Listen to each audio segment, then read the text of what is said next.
Hello दोस्तों। मैं Sandeep loyal आप सभी का पिनाकल कोचिंग सेंटर के इस ऑनलाइन प्लेटफॉर्म पे स्वागत करता हूं। आई होप आप सब बहुत अच्छे होंगे और अपने एग्जाम की बढ़िया तैयारी भी कर रहे होंगे। तो एक बार फिर से आप सभी के बीच पिनाकल पब्लिकेशन की Delhi police special 5000 testis MCQ book के वीडियो सॉल्यूशन के साथ तो चलेगा, अपनी क्लास को शुरू कर लेते हैं। और हम लोग जो है अपनी क्लास में स्टैटिक जीके पढ़ रहे थे दोस्तों। स्टैटिक जीके का पोर्शन हमारा चल रहा है। हम लोग जो है 400 तक अपने क्वेश्चन कंप्लीट कर चुके थे। आज फिर हम लोग जो है 401 से अपने क्वेश्चन की शुरुआत करते हैं। Which of the following tribes belongs to Sikkim? निम्न में से किस जनजाति का संबंध जो है वो सिक्किम राज्य से है? 401वां क्वेश्चन देखेंगे। सिक्किम से किस जनजाति का संबंध है, ये हम सबसे पूछा हुआ है। पहला ऑप्शन है अंगामी जनजाति, भूटिया, गोंड और चेंचू। देखिएगा, सिक्किम राज्य से पूछा हुआ है क्या संबंध आपका। ठीक है, अंगामी देखो कहाँ की हो गई है, अंगामी नागालैंड की है।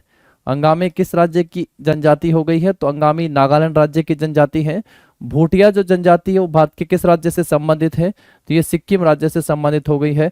गोंड जनजाति मध्य प्रदेश, राजस्थान सहित भारत के कई राज्यों में है। जबकि चेंचू जनजाति जो है वो आंध्र प्रदेश में है। प्राइमरली लिख दिया है मैंने यहाँ पे। और सही आंसर फिर आपका क्या हो जाएगा, सिक्किम से पूछा हुआ है तो ऑप्शन हमारा बी। देखो, इस जनजाति को पूछने के पीछे एक लॉजिक ये भी था। सिक्किम का सबसे महत्वपूर्ण जो फेस्टिवल के रूप में मनाया जाता है उसका नाम हम लोग पढ़ के आते हैं लोसार महोत्सव या लोसर महोत्सव। ये तिब्बतियन नव वर्ष के रूप में मनाया जाता है। और ये लोसर महोत्सव जो है इसके अलावा भी भारत के किन किन राज्यों और यूटी में मनाया जाता है, तो लद्दाख में मनाया जाता है।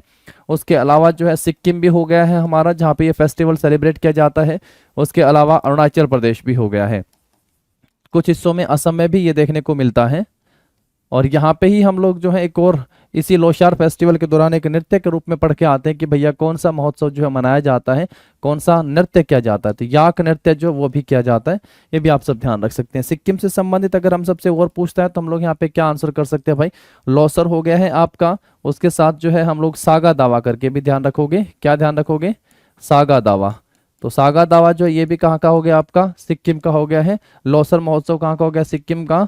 लोसूंग करके भी अगर पूछेगा तो देन आंसर सिक्किम। क्या आंसर कर देना है आपको यहाँ पे, सिक्किम आंसर कर देना है। लोसार, सागा, लोशुंग ये किस राज्य से संबंधित हो गए हैं, ये सिक्किम राज्य से संबंधित हो गए हैं आपके। जबकि नागालैंड का जो हम लोग पढ़ के आते हैं भाई, बहुत फेमस वाला और बहुत इंपॉर्टेंट वाला जो है, ये आप सबको ध्यान रखना है कि कौन सा हो गया है आपका, हॉर्नबिल महोत्सव हो गया है। हॉर्नबिल फेस्टिवल या हॉर्नबिल महोत्सव, जिसको आप यहाँ से ध्यान रखेंगे, हॉर्नबिल महोत्सव। ठीक है मेरे दोस्तों, इसकी शुरुआत जो है कब होती है, किस दिन स्टार्ट होता है, तो जिस दिन नागालैंड का स्थापना दिवस होता है 1 दिसंबर से स्टार्ट होता है। फिर अगर आप सबसे पूछे कि भाई ये कितने दिन तक चलने वाला त्योहार है, ये 10 दिन तक चलता है। नागालैंड की अगर आप सबसे पूछे कि भाई स्थापना कब हुई थी, तो नागालैंड की स्थापना का समय ध्यान रखना है, 1 दिसंबर 1963 को जो है नागालैंड की स्थापना होती है। 1 दिसंबर 1963 को नागालैंड की स्थापना हो गई थी। तो ये कुछ पॉइंट है जो आप सबको साथ साथ चलते हुए याद कर लेने हैं दोस्तों। तो यहाँ से हमारा सिक्किम, क्योंकि पूछा ही कौन सी जनजाति है, भूटिया जनजाति अगर आप सबसे पूछ रखी है तो सिक्किम से, और उसका महोत्सव राज्य से संबंधित है। हम लोग पीछे भी पढ़ के आए थे, तो जातियों से संबंधित महत्वपूर्ण क्वेश्चन आप सबसे यहाँ पे पूछा गया है। चलिए आगे बढ़ते हैं फिर हम लोग और नेक्स्ट क्वेश्चन के ऊपर आते हैं। इसके बाद नेक्स्ट को पढ़िएगा, क्या लिखता है। Name the famous Indian painter who was honoured with the Kaiser Hind gold medal by the British viceroy of India, name Lord Curzon. किसके द्वारा दिया गया था, लॉर्ड कर्जन के द्वारा दिया गया था। हिंदी में देखिएगा, उस प्रसिद्ध भारतीय चित्रकार, पेंटर बताना है, का नाम क्या है जिसे भारत के ब्रिटिश वायसराय लॉर्ड कर्जन के द्वारा केसरे हिंद और स्वर्ण पदक से सम्मानित किया गया था। केसरी हिंद और स्वर्ण पदक से सम्मानित किया गया था कर्जन के द्वारा। कर्जन के समय में बंगाल का विभाजन पढ़ के आते तो समय रहा होगा 1900 के आसपास का, और इस समय था 1904 जब ये उपाधि दी गई थी। मैंने लास्ट क्लास में आप सबको नाम बताया था पेंटर, जिसमें आप सबको ध्यान रखना था, पेंटर राजा रवि वर्मा। क्या नाम है दोस्तों, राजा रवि वर्मा का नाम आप सबको ध्यान रखना है। ये किस राज्य से संबंधित हो गए हैं, तो भाई ये केरल राज्य से संबंधित हो गए हैं। और इनको कर्जन के द्वारा जो है, इनको कर्जन के द्वारा 1904 में केसरे हिंद की उपाधि जो है वो दी गई थी। ऑप्शन क्या आंसर कर दोगे आप सब यहाँ से, सी। अवनिंद्रनाथ टैगोर ने जो है भारत माता का फोटो बनाया था। भारत माता का, माता की जो पेंटिंग है वो किसने बनाई थी, भारत माता की पेंटिंग। तो पूछे अगर आप सबसे कि भाई किसने भारत माता की पेंटिंग बनाई है, तो आंसर कर दीजिएगा अवनींद्रनाथ टैगोर ने जो है वो पेंटिंग बनाई है, अवनींद्रनाथ टैगोर। ऐसे ही पेंटर में एक नाम आप सब ध्यान रख सकते हो भाई, एम एफ हुसैन का। क्या नाम है? M F Hussain. पेपर में दो तरह के क्वेश्चन आप सबको यहाँ से देखने को मिलते हैं एम एफ हुसैन से। पहला, इन्होंने अपने चित्रकारी की शुरुआत जो है फिल्मों के पोस्टर से की थी, यानी फिल्म के पोस्टर से जो है इनकी चित्रकारी की शुरुआत होती है। और इन्होंने किस को एक कैरेक्टर के रूप में इस्तेमाल किया था अपनी चित्रकला में, तो घोड़ा जो है उसको अपना कैरेक्टर के रूप में इन्होंने यहाँ पे इस्तेमाल भी किया था। एम एफ हुसैन नाम आप सब ध्यान रखेंगे भाई, ठीक है मेरे दोस्तों। चलिए फिर इसके बाद हम लोग आगे बढ़ेंगे। ऑप्शन सी हो जाएगा हमारा यहाँ पे इस क्वेश्चन का सही आंसर हो जाएगा, ठीक है। नेक्स्ट पे आते हैं फिर हम लोग अपने। नेक्स्ट है, to which state does the Bagh style of textile printing belongs. वस्त्रों पर बाग शैली की छपाई किस राज्य से संबंधित है? याद आ रहा होगा आप सबको कुछ यहाँ से। फर्स्ट वन याद नोट कर सकते हैं मेरे साथ, रिवाइज कीजिएगा। आप सबको पढ़ाया गया था कि जो वस्त्रों की कढ़ाई है नाम था चिकनकारी। क्या नाम बताया था? चिकनकारी। चिकनकारी के लिए आप सबको कहा था भाई याद रखोगे, चिकनकारी के लिए क्या याद रखोगे? या तो लखनऊ, और लखनऊ भी पूछा है कि लखनऊ के कौन से प्रसिद्ध हैं, नहीं तो आप सबको क्या याद रखना है? उत्तर प्रदेश जो आप सबको याद रखना है। पोशाक से संबंधित आप सबसे पूछा गया था फेरन, है ना, फेरन करके आप सबसे पूछा था, तो ये कहाँ के हो गए भैया? ये जम्मू एंड कश्मीर की हो गए फेरन। उसके बाद आप सबको ध्यान रखना, एक और आप सबको यहाँ पे बताया था, तो फन्नेक करके एक नाम आप सबको बताया था, कहाँ से ध्यान रखोगे? ये मणिपुर से ध्यान रखोगे। कहाँ का ध्यान रखना है? मणिपुर का ध्यान रखना है। उसके बाद आप सबको एक फुलकारी करके भी बताया था। क्या बताया था? फुलकारी। ये कहाँ से ध्यान रखना भैया? हरियाणा पंजाब से ध्यान रखिएगा, फुलकारी करके जो इसको ध्यान रखिएगा। उसके बाद जो है आपको कलमकारी करके बताया था, कलमकारी। ये कलमकारी, ये कलमकारी कहाँ की हो गई है? तो ये हो गई है आंध्र प्रदेश की। कलमकारी कहाँ की हो गई है? आंध्र प्रदेश की। एक आप सबको बताया था पट चित्रकला। क्या बताया मेरे दोस्तों? पट चित्रकला। ये किस राज्य से संबंधित हो गई है? उड़ीसा से हो गई है पट चित्रकला। उसके बाद आप सबको बताया था लघु चित्रकला। ये वो हैं जो पेपर में लास्ट टाइम हम लोग पढ़ चुके हैं, लघु चित्रकला। ये कहाँ से हो गई है भैया? राजस्थान से। राजस्थान से। राजस्थान से चित्रकला के बारे में बात करें तो पछुआ करके बताया था। कौन सी बताए हुए हैं? पछुआ बताए हैं। पछुआ के बाद जो है यहाँ से आप सबको फाड़ बताए हैं। कौन सी बताए हैं? पछुआ हो गया, फाड़ हो गया, और राजस्थान की शान कही जाने वाली बन्नी ठनी निहाल चंद की बन्नी ठनी चित्रकला हो गई है। बहुत फेमस है भाई बन्नी ठनी। तो ऐसे जब जब मैंने कहा आप सब रिपीट करेंगे, एक प्रोसेस को, एक स्टेप को फॉलो करना है। क्लासेस को लगातार पीछे से देखते हुए आना है, बीच में से नहीं देखना है, पीछे से क्लासेस देख के आना है। सभी की सभी क्लासेस जो आप सबके लिए पिनाकल एप्लीकेशन पे प्रोवाइड करवाई गई हैं, वहां से एक स्टेप को फॉलो करते हुए इन क्लासेस को देखिएगा।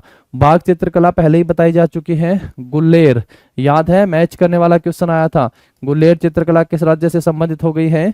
तो गुल्लेर चित्रकला जो आपकी हिमाचल प्रदेश से संबंधित हो गई है। इसको भी आप सबको ध्यान रख लेना है। उसके साथ साथ जो है उड़ीसा की चित्रकला आई थी, सोरा करके लिखवाना। याद ही मैं ऐसे करवा रहा था कि आप याद कर लें, ताकि क्योंकि खारा पानी है वहां पे, इसलिए सोरा आप सबको जो है आसानी से उड़ीसा में याद हो जाएगा। ये ध्यान रख ले वाला पॉइंट था। अब यहाँ पे जो है बाघ चित्रकला से संबंधित आप सबसे पूछा है, तो क्या आंसर हो जाएगा आपका? बाघ वाली कहाँ पे होगा भैया? ये मध्य प्रदेश की हो गई है। ये कहाँ पे हो गई दोस्तों? ये मध्य प्रदेश की हो गई। एक बार डालो जरा बोर्ड पे नजर, और फिर देखो इनको यहाँ से कि कौन से हैं जो आप सब यहाँ से याद कर सकते हैं। और एक महाराष्ट्र का हम लोग पढ़ के आए थे, वहीं से गुजरात से भी आप सब इसको ध्यान रख सकते हो। महाराष्ट्र गुजरात का भी एक राज्य होते थे ना, वर्ली ध्यान रख सकते हो। एक ध्यान रख सकते हो मातानी पछेड़ी, मातानी पछेड़ी करके जो है एक, ये भी ध्यान रख सकते हो आप सब। माता नीचे एक पिथौरा करके भी ध्यान रख सकते हो, पिथौरा या पिथौरा करके जो है। ये चित्रकला किस राज्य से संबंधित हो गई है? ये गुजरात राज्य से संबंधित हो गई हैं, ठीक है। राजस्थान की पछुआ हो गई है, फाड़ हो गई है, बनी ठनी हो गई है, मध्य प्रदेश की बाघ चित्रकला हो गई है। फटाफट से रिवाइज कर लीजिएगा, फिर हम लोग आगे बढ़ेंगे। एक बार मैं इन सबको पढ़ देता हूँ। यहाँ से देखिएगा क्या लिखा हुआ है। सबसे पहले चिकनकारी लखनऊ उत्तर प्रदेश की ध्यान रखोगे, फेरन जम्मू कश्मीर की, फन्नेक मणिपुर की हो गई है, फुलकारी हरियाणा पंजाब हो गया है, कलमकारी आंध्र प्रदेश की हो गई है, पट चित्रकला उड़ीसा की शान है, लघु चित्रकला राजस्थान में, पछुआ फाड़ और बन्नी ठन्नी जो है ये भी राजस्थान की प्रसिद्ध चित्रकला हो गई है। गुल्लेर हिमाचल प्रदेश के साथ मैच करवाया था कल। शोरा पिथौरा उड़ीसा में ध्यान रखना है आप सबको। गुजरात और महाराष्ट्र की वर्ली बहुत फेमस है। गुजरात में मातानी पछेड़ी और पथेर पिथौरा चित्रकला जो है वो यहाँ का एग्जाम्पल है। और बाघ चित्रकला कहाँ का हो गया दोस्तों, ये मध्य प्रदेश का हो गया। बाघ चित्रकला कहाँ का ध्यान रखोगे, मध्य प्रदेश का। फनेक फुल का जो बताया, फनेक फेरन, ये पोशाक से संबंधित आप सबको लास्ट क्लास में बताया जा चुका है कि नहीं, पढ़ चुके हो पहले इनको। चलो फिर नेक्स्ट पे आते हैं। इसके बाद हम लोग अगला क्वेश्चन देखो, which of the following styles of painting belongs to Maharashtra. निम्न में से किस चित्रकला शैली का संबंध जो है महाराष्ट्र से है। मधुबनी का कहां से है दोस्तों, ये आसान पूछ लिया है सर, मधुबनी हो गया है बिहार का। लघु चित्रकला जो है वो किससे संबंधित बता दी है, ये राजस्थान से हो गई है। कलमकारी करके पूछ लेता है तो क्या आंसर कर देते, आंध्र प्रदेश से। वर्ली करके पूछा है तो क्या आंसर कर देंगे, महाराष्ट्र। और अभी थोड़ी देर पहले आपने लिखा कि भाई गुजरात भी हो सकता है। ठीक है, तो ये हो गया है हमारा यहाँ पे इस क्वेश्चन का सही आंसर। क्या मिला, महाराष्ट्र का आप सबसे पूछा हुआ है, तो ऑप्शन डी क्या हो जाएगा दोस्तों, यहाँ पे इस क्वेश्चन का सही आंसर हो जाएगा। क्या लिखा है, निम्न में से किस चित्रकला शैली का संबंध जो है वो महाराष्ट्र से। तो आंसर क्या कर देंगे आप लोग यहाँ से, then answer option D mark कर देना है। क्या आंसर हो जाएगा, महाराष्ट्र जो होगा वो हमारा इस क्वेश्चन का सही आंसर हो जाएगा। चलिए नेक्स्ट क्वेश्चन के ऊपर आते हैं। फिर इसके बाद, भारत माता की पेंटिंग मूल रूप से किसके द्वारा बनाई गई थी। रविंद्रनाथ टैगोर तो गुरुदेव के नाम से जाने जाते हैं, लेखन कला में महारत हासिल है गुरुदेव। और हम लोग इनको पढ़ के आते हैं भाई, इनकी एक पुस्तक है गीतांजलि। गीतांजलि के जो है इनको क्या मिला था भाई, गीतांजलि के लिए जो है इनको पुरस्कार दिया गया था 1913 में, साहित्य का नोबेल दिया गया था। क्या दिया गया था, साहित्य का नोबेल पुरस्कार दिया गया था। जेमिनी राय का संबंध चित्रकला से हो गया है अवनींद्रनाथ टैगोर। सही आंसर पीछे वाले पेज पे बताया था, भारत माता की चित्रकला जो इन्होंने बनाई थी अवनींद्रनाथ टैगोर। यहीं से अगर आप सबसे कभी पूछ ले कि बन्नी ठन्नी किस शैली में निर्मित है, पहला क्वेश्चन होगा तो किशनगढ़ शैली में निर्मित है। बन्नी ठन्नी किस शैली में निर्मित है, तो किशनगढ़ शैली में निर्मित है। सेकंड वन देखेंगे किसके द्वारा बनाई गई है, तो निहाल चंद के द्वारा बनाई गई है। निहाल चंद के द्वारा, किशनगढ़ शैली में निर्मित है, निहाल चंद के द्वारा बनाई गई है। भारत माता की चित्रकला जो है अवनींद्रनाथ टैगोर के द्वारा बनाई गई है। तो ऑप्शन क्या हो जाएगा हमारा यहाँ पे इस क्वेश्चन का, डी जो ऑप्शन होगा वो सही आंसर हो जाएगा। ठीक है मेरे दोस्तों, रविंद्रनाथ टैगोर को गुरुदेव कहा जाता है। गीतांजलि के लिए जो है वर्ष 1913 में साहित्य का नोबेल इनको दिया गया था। चलिए आगे बढ़ते हैं। फिर इसके बाद हम लोग, मधुबनी पेंटिंग किससे संबंधित है। मधुबनी पेंटिंग बिलोंग्स टू, पहला ऑप्शन है मध्य प्रदेश, राजस्थान, बिहार, गुजरात। मध्य प्रदेश से याद करना है, रिपीट करना है। बाघ चित्रकला की शैली जो है वो किस राज्य से संबंधित है, तो ये हो गई है आपकी मध्य प्रदेश से। उसके बाद देखो जरा, राजस्थान से कौन सी शैली बताई है, तो लघु चित्रकला की शैली जो है बन्नी ठनी हो गई है। लघु चित्रकला ये किससे हो गई आपकी, राजस्थान से। सही आंसर क्या हो गया आपका, बिहार। मधुबनी जो है वो कहाँ की हो गई है भाई, मधुबनी हो गई है आपकी बिहार से। बहुत फेमस है मधुबनी। छोटा सिंपल सा एग्जाम, अगर आसान क्वेश्चन पूछना हो तो ये आप सबसे पूछा जा सकता है। गुजरात में क्या हो गया है आपका, वारली या वर्ली करके ध्यान रखोगे, मातानी पछेड़ी करके भी ध्यान रखोगे, पिथौरा करके भी ध्यान रखोगे। ये गुजरात से संबंधित हो गई है। ऑप्शन आंसर तो आपको मिल ही गया। ऑप्शन जो होगा क्या होगा, क्वेश्चन देखते ही आंसर मिल गया था, क्योंकि जिसने अपनी क्लास अब तक यहाँ तक देख लिया ना, वो मधुबनी का आंसर ना कर पाए, ये पॉसिबल ही नहीं है ना। तो ध्यान से सीरियसली जो बच्चा है वो आंसर इसका आसानी से कर पा रहा होगा। चलो नेक्स्ट देखो। फिर इसके बाद, बन्नी ठन्नी, इट्स नॉट बन्नी थानी, इट्स बन्नी ठन्नी पेंटिंग किस राज्य से संबंधित हो गई है। अब भी इसका आंसर मिल गया। बन्नी ठन्नी किस राज्य से संबंधित हो गई है, राजस्थान से संबंधित है। किस शैली में निर्मित है, किशनगढ़ शैली में निर्मित है। किस शैली की हो गई है ये, तो किशनगढ़ शैली में निर्मित हो गई है। और किसकी पेंटिंग है भाई, किसके द्वारा बनाई गई है, तो ये निहाल चंद के द्वारा बनाई गई एक चित्रकला है। बिहार में आपकी पढ़ी ली हमने, मधुबनी चित्रकला जो है वो बिहार की हो गई है ना। कई बार क्वेश्चन हम सबसे बहुत बार बार पूछे हुए क्वेश्चन आते हैं। पढ़ा हुआ क्वेश्चन जब आप सबको मिलता है ना, तो मन खुश हो जाएगा आप सबका कि हाँ देखो अभी हम लोगों ने करा और ये क्वेश्चन हम लोगों को पेपर में भी मिला था। ठीक है, नेक्स्ट पे आएंगे। इसके बाद नेक्स्ट है हमारा, फिर इसके बाद, Kalamkari art form is from. देखो फिर से रिपीट कर रहे हैं, कलमकारी कला रूप जो है निम्नलिखित में से किस राज्य के साथ जुड़ा हुआ है? पहला ऑप्शन आंध्र प्रदेश, केरल, गोवा, गुजरात। तो कलमकारी किस राज्य के साथ अपना नाम जोड़ता है? आंध्र प्रदेश जो होगा वो ऑप्शन आपका सही आंसर हो जाएगा, है ना। कलमकारी किस राज्य के साथ जुड़ी हुई पेंटिंग है? आंध्र प्रदेश सही होगा। केरल के जो प्रसिद्ध पेंटर थे, इन पे क्वेश्चन जो क्या पूछेगा आप सबसे कि निम्नलिखित में से कौन से प्रतिभा से जुड़े हुए हैं? राजा रवि वर्मा। तो राजा रवि वर्मा ये एक प्रसिद्ध पेंटर हुए थे, राजा रवि वर्मा। और इनको क्या बताया गया? वर्ष 1904 में कौन सी उपाधि से सम्मानित किया गया था अंग्रेजों की तरफ से? तो इनको केसरे हिंद की उपाधि से सम्मानित जो है वो किया गया था। और ये उपाधि जो है इनको किसने दी थी भैया? कर्जन के द्वारा। क्योंकि बंगाल विभाजन में किसका रोल था? कर्जन। तो समय को ध्यान में रखते हुए आप सब कर्जन का नाम यहां से याद रख सकते हैं। जबकि गुजरात की हम लोगों ने 2-3 बार पढ़ी ली है, वर्ली हो गया है आपका, और उसके साथ साथ जो है मातानी पछड़ी करके भी हो गया है, और पिथौरा करके भी एक चित्रकला का टाइप हो गया है। चलो आगे बढ़ो, फिर इसके बाद नेक्स्ट पे आ जाते हैं हम लोग। पट्टचित्र, कपड़े पर की गई पेंटिंग किससे संबंधित है? Pattachitra painting done on cloth belongs to, ये किससे संबंधित हो गए भाई? पट्टचित्र कला की शैली। पहला ऑप्शन लिखते हैं आप सबके अरुणाचल प्रदेश हो गया, देन उड़ीसा, उसके बाद पंजाब और महाराष्ट्र। तो पट्टचित्र कला जो है कहां से हो गई दोस्तों? ये उड़ीसा से संबंधित हो गई है। इसके अलावा उड़ीसा की कौन सी चित्रकला आप सबको बताई है? क्योंकि यहाँ पे खारा पानी होता है, उड़ीसा में चिल्का झील हो गई है। तो शोरा पेंटिंग, जो शोरा पेंटिंग भी है, तो नाम ऐसे याद रखना थोड़ा आसान होगा, लेकिन मुझे नहीं लगता कि किसी को कोई कंफ्यूजन भी होगी कि नाम कैसे आए। शोरा हो गया है आपका यहाँ से, उड़ीसा से ध्यान रखोगे। फुलकारी जो है, फुलकारी, पावे फुलकारी और बेल बुट्टियां, तो ये पंजाब से कह सकते हो आप सब। महाराष्ट्र का आप सब यहाँ से ध्यान रखोगे भैया वर्ली, या देखो इसको वारली भी लिख देता है, तो कोई दिक्कत नहीं आनी चाहिए किसी को, ठीक है। ये कहाँ से हो गई आपकी? आपकी महाराष्ट्र से हो गई है। और हिमाचल से कौन सी पेंटिंग हो गई है? गुल्लेर। तो गुल्लेर चित्रकला जो है वो किस राज्य से संबंधित है? तो गुल्लेर चित्रकला अपनी कहां से हो गई भाई? ये हो गई है अपने हिमाचल प्रदेश से। कलमकारी कहां से हो गई थी? पीछे पूछा था ना, कलमकारी। कलमकारी कहां से हो गई है? तो कलमकारी आपकी आंध्र प्रदेश से हो गई है। मधुबनी जो है वो कहां से हो गई है? मधुबनी। तो मधुबनी जो है ये कहां से हो गई दोस्तों? ये हो गई है बिहार से। मधुबनी बिहार से हो गई है। कलमकारी कहां से हो गई है? आंध्र प्रदेश से हो गई है। वर्ली वारली महाराष्ट्र से ध्यान रखोगे। फुलकारी पंजाब, ओडिशा में सोरा और पट चित्रकला हो गई है। ओहो अरुणाचल था यहाँ, सॉरी हिमाचल लिखना था, यहाँ हिमाचल होना है, ठीक है, हिमाचल। चलिए नेक्स्ट क्वेश्चन के ऊपर आते हैं, फिर हम लोग इसके बाद आगे बढ़ते हैं। Name the Rajasthani tribe known to catch snakes and trade in snake venom. उस राजस्थानी जनजाति का नाम बताइएगा जिसे सांप पकड़ने और सांप के जहर का व्यापार करने के लिए जाना जाता है। मंगनियार, लंघा, कालबेलिया और मिसमी।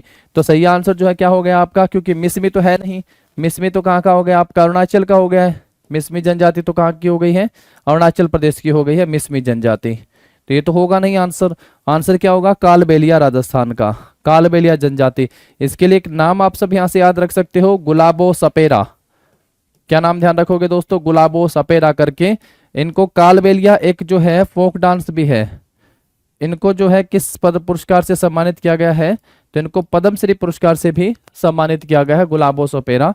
और कालबेलिया जो है इसको यूनेस्को की इनटेंजिबल हेरिटेज लिस्ट में भी शामिल कर लिया गया है। कालबेलिया को यूनेस्को के इंटेंजिबल जो हेरिटेज लिस्ट है, मानवता की अमूर्त विरासत सूची में भी जो है इसको शामिल कर लिया गया है। मिसमी ध्यान रखेंगे अरुणाचल प्रदेश की हो गई है। ये कई सारी ट्राइब्स हैं, ध्यान रखेंगे आप सब। एक अंगामी जनजाति का आज स्टार्टिंग इससे करी थी हमने, अंगामी जनजाति, ये कहाँ की हो गई है? नागालैंड की हो गई है।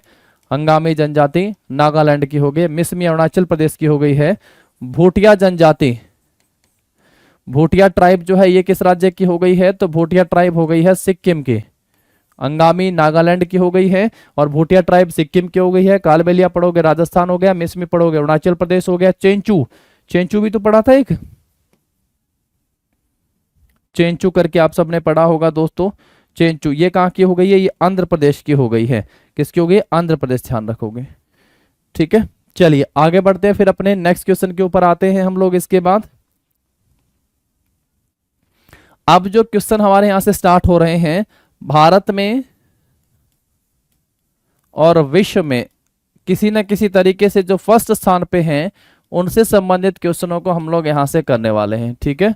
भारत में और विश्व में प्रसिद्ध जो हैं और फर्स्ट नंबर पे जो आते हैं, जैसे पहले नंबर पे हमसे कोई पूछे कि भी पहली जो है भारत का ऐसा राज्य बताओ या विधानसभा बताओ जो कि क्या हो गई थी, डिजिटल हो गई थी या फिर कंप्यूटराइज हो गई थी, या फिर यूं कह सकते हैं पेपरलेस विधानसभा, पेपरलेस हाई कोर्ट जो पहला कौन सा रहा होगा। इस तरीके से जो फर्स्ट है, सबसे पहले हिमालय पे कौन चढ़ा था, वो वाला क्वेश्चन हम सबसे पूछे। महिला कौन थी, विकलांग में कौन था, तो इस तरीके के जो क्वेश्चन हम सबसे पूछेंगे, सॉरी विकलांग तो नेम चेंज है, दिव्यांग जिसको हम लोग आज बोल रहे हैं। तो ये जिस तरीके से क्वेश्चन फर्स्ट नंबर पे जो रहते हैं भारत में और विश्व में, उनसे संबंधित जो क्वेश्चन है जो टीसीएस ने हम सबसे एग्जाम में पूछे हैं, दिल्ली पुलिस स्पेशल एग्जाम हो गया है, उनको हम लोग अपनी क्लास में अब आगे पढ़ेंगे। सबसे पहला देखिएगा क्या लिखता है, who among the following was the first home minister of India. Bharat के पहले गृह मंत्री कौन थे। सबसे पहला ऑप्शन है गुलजारी लाल नंदा, सरदार वल्लभ भाई पटेल, गोविंद वल्लभ पंत एंड द लाल बहादुर शास्त्री। लाल बहादुर शास्त्री को तो पढ़ के आते हो आप लोग, ये दूसरे प्रधानमंत्री थे। ये कौन थे भाई, सेकंड पीएम। ताशकंद समझौता इनसे जुड़ा हुआ था, ताशकंद समझौते के दौरान मृत्यु होती है। ताशकंद समझौता पढ़ के आते हैं, लाल बहादुर शास्त्री, जय जवान जय किसान, ताशकंद समझौता। देन गोविंद वल्लभ पंत जो है, यहां से एक इनके नाम पर जो है भारत का, इंडिया का फर्स्ट कृषि विश्वविद्यालय बनाया गया था। इनके नाम पर भारत का पहला कृषि विश्वविद्यालय बनाया गया था भाई, कृषि विश्वविद्यालय, कृषि विश्वविद्यालय। अब कहां पे बनाया गया था, जेबी, ये पंतनगर में बनाया गया था। पंतनगर में भारत का पहला कृषि विश्वविद्यालय बनाया गया था। ये कहाँ पे भैया, उत्तराखंड में है क्या, पंतनगर, जहाँ पे भारत का पहला, इन्हीं के नाम पर भारत का पहला कृषि विश्वविद्यालय बनाया गया था। एक आप सब देखते आए होंगे, हरियाणा में पड़ता है आपका HAU, हरियाणा, CCS करके नाम आता है, CCSHAU, चौधरी चरण सिंह हरियाणा एग्रीकल्चर विश्वविद्यालय। भारत के ऐसे प्रधानमंत्री हुए थे चौधरी चरण सिंह, चौधरी चरण सिंह, जिन्होंने कभी भी लोकसभा का सामना नहीं करा था। एक इनके नाम पर कृषि विश्वविद्यालय है। ये कृषि विश्वविद्यालय कहाँ पे दोस्तों, ये हिसार में है। यहाँ पे देखेंगे सरदार वल्लभ भाई पटेल, इस क्वेश्चन का सही आंसर हो जाएगा हमारा ऑप्शन बी, जो भारत के होम मिनिस्टर भी थे और भारत के पहले डिप्टी प्राइम मिनिस्टर भी थे। गुलजारी लाल नंदा जो है, ये फर्स्ट कार्यवाहक प्रधानमंत्री थे। ये क्या थे, पहले कार्यवाहक, पहले कार्यवाहक प्रधानमंत्री जो हैं वो कौन थे, गुलजारी लाल नंदा पहले कार्यवाहक प्रधानमंत्री थे। पहले इस्तीफा देने वाले कौन थे, फर्स्ट पीएम जिन्होंने प्रधानमंत्री के पद से इस्तीफा दे दिया था, मोरारजी थे क्या, बताना जरा। और जो गैर कांग्रेसी, और गैर कांग्रेसी पीएम नाम से ध्यान रख सकते हो, पहले गैर कांग्रेसी प्रधानमंत्री, गैर कांग्रेसी पीएम। चलो अब आगे बढ़ते, इतनी सारी बातें ऐसे मैं कहना चाह रहा था कि फर्स्ट फर्स्ट करके जो आप सबसे पूछता चलेगा, ऐसे करके जैसे वो पूछता है ना, फर्स्ट महिला पीएम, भारत की पहली महिला पीएम अगर आप सबसे पूछे तो इंदिरा गांधी हो गई हैं, है ना, इंदिरा गांधी भारत की पहली महिला पीएम हो गई हैं। और दुनिया के किसी भी देश की जो है, ऐसे वर्ल्ड में भी ऐसे आप सबसे पूछेगा, वर्ल्ड फर्स्ट महिला पीएम, फीमेल वोमेन जो है, ये एस भंडार नायके हो गए हैं। तो एस भंडार नायके, तो इस तरीके से जो है वो आप सबसे जो है वो क्वेश्चन पूछता चलेगा भाई। ठीक है दोस्तों, एस भंडार नायके, ये आपको बताना है कि भारत के किस पड़ोसी देश की पीएम रही हैं एस भंडार नायके। विश्व की दुनिया के किसी भी देश की पहली महिला प्रधानमंत्री के रूप में नाम आता है एस भंडार नायके। तो ये हमारा टॉपिक अब आगे रहने वाला है, जिसमें क्या होगा, फर्स्ट फर्स्ट करके आप सबसे ना अलग अलग तरीके से चीजें पूछी जाएंगी। कार्यवाहक प्रधानमंत्री का नाम क्या हो गया, गुलजारी लाल नंदा। और वल्लभ पंत के नाम से जो है भारत के पहले कृषि विश्वविद्यालय की स्थापना पंतनगर में की जाती है। सरदार पटेल भारत के पहले होम मिनिस्टर और डिप्टी प्राइम मिनिस्टर थे। और लाल बहादुर शास्त्री दूसरे प्रधानमंत्री रहते हैं भारत के। और चौधरी चरण सिंह जो है ऐसे प्रधानमंत्री जिन्होंने कभी लोकसभा का सामना नहीं करा था, ये यूपी से आते हैं और इनके नाम से हरियाणा के हिसार में जो है कृषि विश्वविद्यालय है।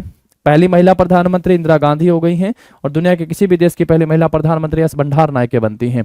चलिए आगे बढ़ते हैं, अपने नेक्स्ट क्वेश्चन के ऊपर आते हैं। फिर इसके बाद, Which of the following state was the first to try out modern method of farming during the Green Revolution in India? हरित क्रांति। भारत में हरित क्रांति के दौरान खेती के आधुनिक तरीकों को आजमाने वाला पहला राज्य निम्नलिखित में से कौन था? ग्रीन रेवोल्यूशन की स्टार्ट जो है वर्ल्ड वाइड अगर बात की जाए तो भैया 1960 के दशक से होती है। और किसने शुरुआत करी थी? तो नाम आता है नॉर्मन बोरलॉग। क्या नाम ध्यान रखोगे दोस्तों? तो नॉर्मन बोरलॉग जो है ये ध्यान रखोगे। ऐसे ही अगर हम सबसे पूछे कि भारत में, इंडिया में नाम आता है MS स्वामीनाथन का। इनको हरित क्रांति का जनक कहा जाता है भारत में। और नहीं तो जो है इनको कहा जाता है हरित क्रांति का जनक। ग्रीन रेवोल्यूशन का जनक जो है वो किन्हें कहा जाता है? हरित क्रांति का जनक। हरित ग्रीन रेवोल्यूशन का जनक किसे कहा जाता है? नॉर्मन बोरलॉग को। भारत में पढ़ के आओगे MS स्वामीनाथन को कहा जाता है। ठीक है, एक तो ये पॉइंट आपको ध्यान रखना। इसमें सबसे ज्यादा जो फर्क है वो किन पे पड़ता है? तो खाद्यान्न फसलों पर पड़ता है। खाद्यान्न फसलों पर जो है सबसे ज्यादा फर्क इन पे पड़ता है। खाद्यान्न फसलों में भी सबसे ज्यादा किस पे फर्क पड़ा था? गेहूं पे। देन उसके बाद जो है किस पे फर्क पड़ता है? चावल में। और इसमें अग्रणी भूमिका निभाने वाले दो सबसे बड़े राज्य उभर कर सामने आते हैं, क्योंकि उस समय तो हरियाणा और पंजाब एक ही होते थे। तो अब तो मैं अलग अलग लिख देता हूँ यहाँ पे, है ना।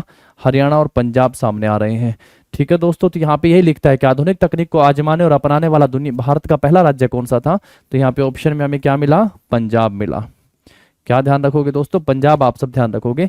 राजस्थान ने हाल ही में अलग से कृषि बजट पेश करा है। अलग से कृषि बजट पेश करने वाला पहला राज्य है। अलग से कृषि बजट पेश करने वाला पहला राज्य, अलग से कृषि बजट पेश करने वाला पहला राज्य जो है ये कौन सा है? पहला राज्य जो है ये कौन सा हो गया है आपका?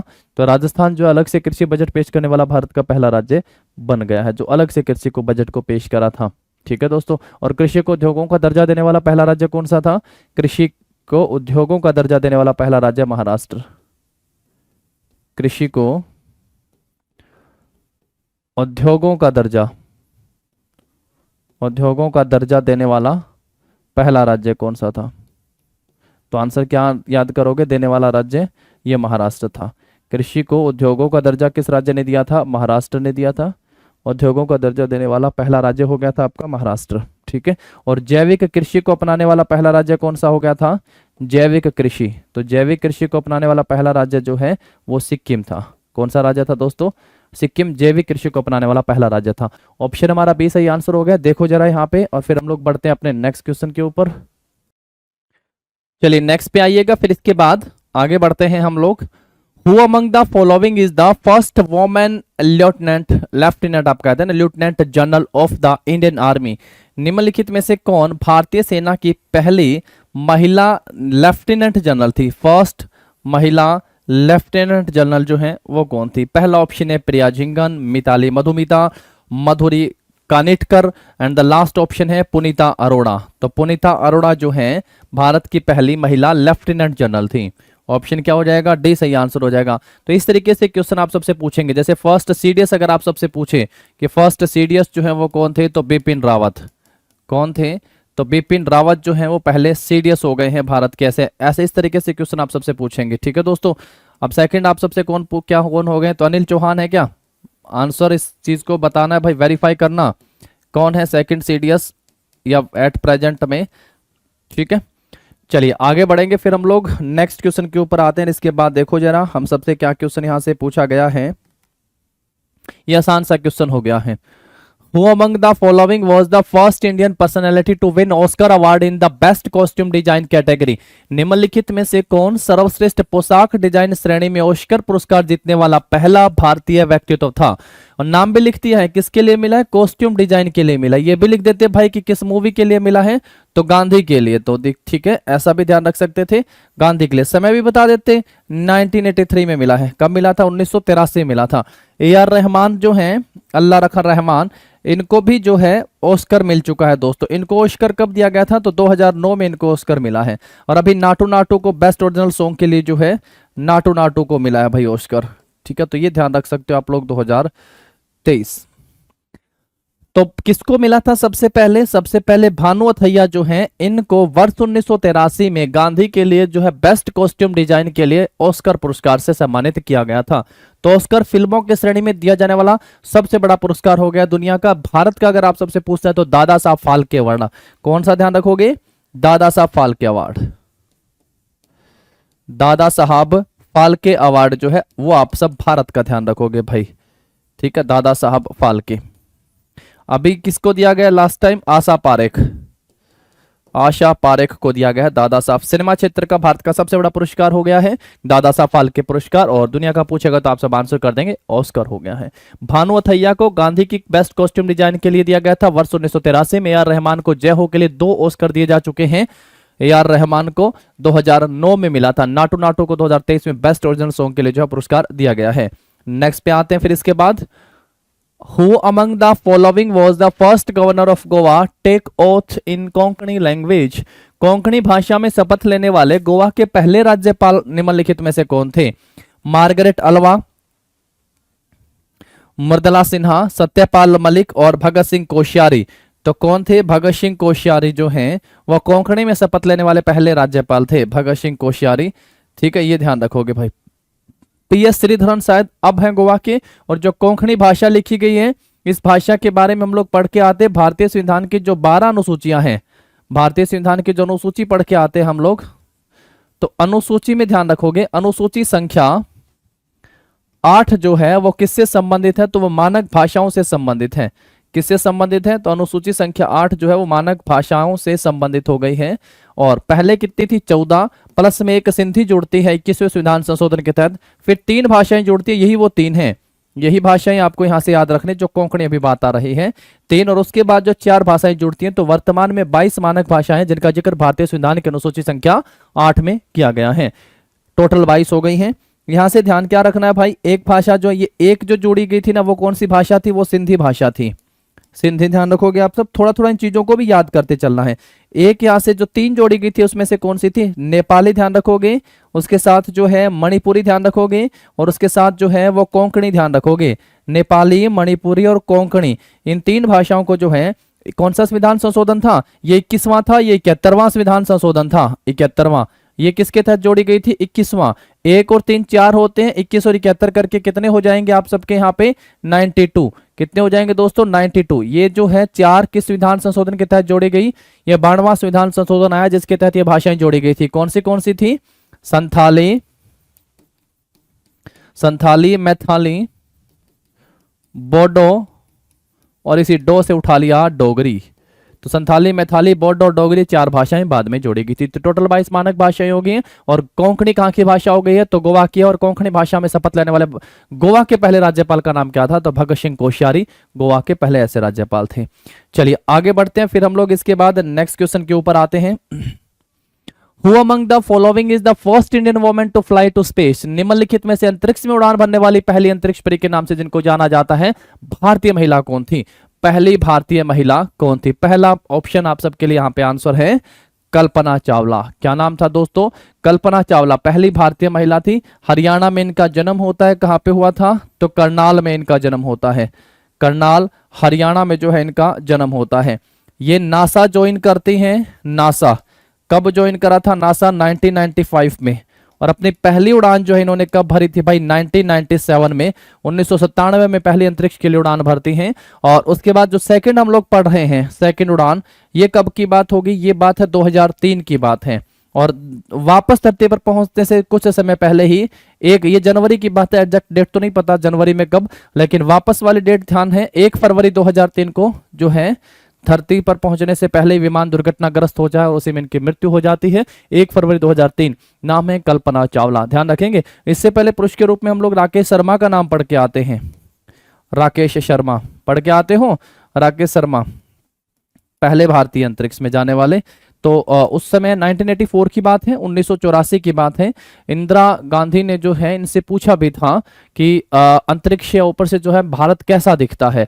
तो रेडियो पर इसका प्रसारण हुआ था। और वो चीज आज भी आप यूट्यूब या गूगल करके देखेंगे तो सेम उसी लैंग्वेज में जिसमें आपको बता रहा हूँ बताई गई थी कि सारे जहां से अच्छा, राकेश शर्मा ने वहां से जवाब दिया था कि सारे जहां से अच्छा हिंदुस्तान हमारा। तो ये कैसा दिखता है, तो मतलब सारे जहां से अच्छा हिंदुस्तान हमारा। तो राकेश शर्मा भी हैं, कल्पना चावला का नाम आप सब यहाँ से ध्यान रखेंगे, करनाल की बेटी, हरियाणा में इनका जन्म होता है। 1 फरवरी 2003 को धरती पर पहुंचने से कुछ समय पहले ही जो है विमान दुर्घटनाग्रस्त के कारण जो है इनकी मृत्यु हो जाती है। चलो आगे बढ़ो, फिर नेक्स्ट क्वेश्चन के ऊपर आओ। Where was the Vivekananda yoga university, the world first yoga university outside India started. Bharat के बाहर विश्व का प्रथम योग विश्वविद्यालय, नाम विवेकानंद योग विश्वविद्यालय, ये कहां पे स्टार्ट किया गया था? पहला तो ये कब स्टार्ट किया गया था? तो ये 2020 में स्टार्ट किया गया था। नाम से पता चल रहा है विवेकानंद, स्वामी विवेकानंद, जिनके जन्म को 12 जनवरी को जो है नेशनल यूथ डे के रूप में मनाया जाता है। 12 जनवरी को किस रूप में मनाते हैं? राष्ट्रीय युवा दिवस के रूप में मनाते हैं। नेशनल यूथ डे के रूप में जो है मनाया जाता है, राष्ट्रीय युवा दिवस के रूप में जो है ये मनाया जाता है। स्वामी विवेकानंद योग विश्वविद्यालय। योग से ध्यान रखना कि योगा जो है, योगा डे या योग दिवस के रूप में मनाने की शुरुआत, योग दिवस जो है वो कब मनाया जाता है? तो आप सबको पता होगा भी, मैं 2-3 बातें बहुत खास खास आप सबको यहां से बताऊंगा, ध्यान रखना। योग दिवस जो है वो कब मनाया जाता है? तो ये 21 जून को मनाया जाता है, 21 जून को। स्टार्टिंग कब हुई थी इसकी? 2015 में। 2015 में जो है ये फर्स्ट टाइम जो है ये मनाया गया था, ये ध्यान रखेंगे। 2015 में फर्स्ट टाइम जो है ये मनाया गया था, 21 जून को 2015 को। 21 जून को योग दिवस मनाया जाता है, अंतर्राष्ट्रीय योग दिवस के रूप में यह मनाया जाता है। सही आंसर क्या होगा इसका? लॉस एंजल्स में। लॉस एंजल्स में जो है भारत से बाहर दुनिया के पहले योग विश्वविद्यालय, विवेकानंद योग विश्वविद्यालय की जो है शुरुआत होती है। अच्छा, भारत में कहां पे योग विश्वविद्यालय? अगर आप सबसे पूछे कि भारत में जो है योग विश्वविद्यालय कहां पे है इंडिया में, तो क्या आंसर करोगे भैया? आंसर करना है अहमदाबाद में। योग विश्वविद्यालय कहां पे है? अहमदाबाद में है। और एक और जगह भी इसका जिक्र मिलता है, अब उसके बारे में आप मुझे बताएंगे। Bihar school of yoga, Bihar school of yoga, ये भी एक जगह इसका जिक्र आता है, बिहार में भी है। तो इंडिया में अगर पूछेगा तो कहाँ पे योग विश्वविद्यालय? तो अहमदाबाद में हो गया है। दुनिया का पूछेगा तो मतलब भारत के बाहर पूछेगा पहला, तो विवेकानंद योग विश्वविद्यालय होगा 2020 में लॉस एंजल्स में जो है इसकी स्थापना होती है। ठीक है दोस्तों, चलिए अब आगे बढ़ते हैं हम लोग यहाँ से, फिर अपने नेक्स्ट क्वेश्चन के ऊपर आ जाते हैं। नेक्स्ट देखो, dash was the first women governor of Goa. Goa की जो है पहली महिला राज्यपाल कौन थी? गोवा की पहली महिला राज्यपाल। इतनी देर आप सबसे पूछा था कि गोवा में जो है कोंकणी में शपथ लेने वाले पहले राज्यपाल कौन थे, जिन्होंने कोंकणी में शपथ ली थी। कोंकणी में शपथ लेने वाले फर्स्ट कौन थे? शपथ लेने वाले फर्स्ट जो है वो कौन थे कोंकणी में? फर्स्ट राज्यपाल। तो वो सेम बात आप सबसे अब महिला के नाम से आप सबसे पूछ रहा है। तो यहाँ पे आंसर आया था हमारा भगत सिंह कोश्यारी, है ना? भगत सिंह कोश्यारी, हम सबको यहां से नाम ध्यान रखना है, भगत सिंह कोश्यारी। अब आप सबसे यहां से पूछ रहा है कि पहली महिला जो राज्यपाल हैं वो कौन थी? सरला ग्रेवाल, पद्मजा नायडू, कुमुदबेन जोशी या मृदुला सिन्हा। तो मृदुला सिन्हा जो है ये गोवा की पहली महिला राज्यपाल थी, मृदुला सिन्हा। ऑप्शन क्या हो जाएगा? डी सही आंसर होगा। महिला से 1-2 पॉइंट आप सब यहां से याद रख सकते हो। First Indian women governor, Bharat की पहली महिला राज्यपाल, first Indian women governor. Bharat के किसी भी राज्य की पहली महिला राज्यपाल जो है वो कौन थी? तो नाम आता है सरोजनी नायडू का। कौन थी दोस्तों? सरोजनी नायडू, भारत के किसी भी राज्य की पहली महिला राज्यपाल। एंड फर्स्ट वोमेन सीएम अगर आप सबसे पूछे तो आंसर क्या होगा? तब आंसर चेंज हो जाएगा, सुचेता कृपलानी। क्या नाम ध्यान रखेंगे? सुचेता कृपलानी, सुचेता कृपलानी। ये किस राज्य की थी? दोनों ही जो हैं ये सीएम थी, ये यूपी की थी, और ये भी जो है किस राज्य से? ये भी यूपी की थी। और मृदुला सिन्हा जो पहली महिला राज्यपाल थी गोवा की, कब से कब तक रहते हैं ये 2014 से 2019 तक जो है राज्यपाल के रूप में इन्होंने काम करा था। ये भी आप सब यहाँ से ध्यान रखोगे, मृदुला सिन्हा और कोंकणी। चलो ये दोनों आप सबके हो ही गए हैं। फर्स्ट पीएम पहले आप सबको बता दिया, राज्यपाल भी हो गया, फर्स्ट सीएम भी हो गया है। और एक और रख सकते हो, भारत के किसी भी राज्य के विधानसभा की पहली महिला अध्यक्ष, फर्स्ट महिला अध्यक्ष विधानसभा की, फर्स्ट महिला अध्यक्ष। ये कहां की? ये विधानसभा की, भारत के किसी भी राज्य की, विधानसभा अध्यक्ष, ठीक है। इनका नाम क्या था? श्रीमती सन्नो देवी। क्या नाम था मेरे दोस्तों? श्रीमती सन्नो देवी। और किस राज्य से थे? ये तो हरियाणा की। जब हरियाणा का अलग राज्य के रूप में अस्तित्व आता है 1966 में, तब ये जो है भारत के हरियाणा की जो है महिला अध्यक्ष बनती है विधानसभा की। तो उसी के साथ ही भारत के किसी भी राज्य की महिला अध्यक्ष बनने वाली जो है ये फर्स्ट वुमेन हो गई थी, पहली महिला। तो अब मैं ऐसा समझू कि सभी महिलाएं 4-5 हो गए आप सबके क्लियर। अगर सबसे पहले छोटे से शुरुआत करते हैं, किसी भी राज्य की विधानसभा के अध्यक्ष पहली महिला, तो नाम आ जाएगा श्रीमती सन्नो देवी, हरियाणा से।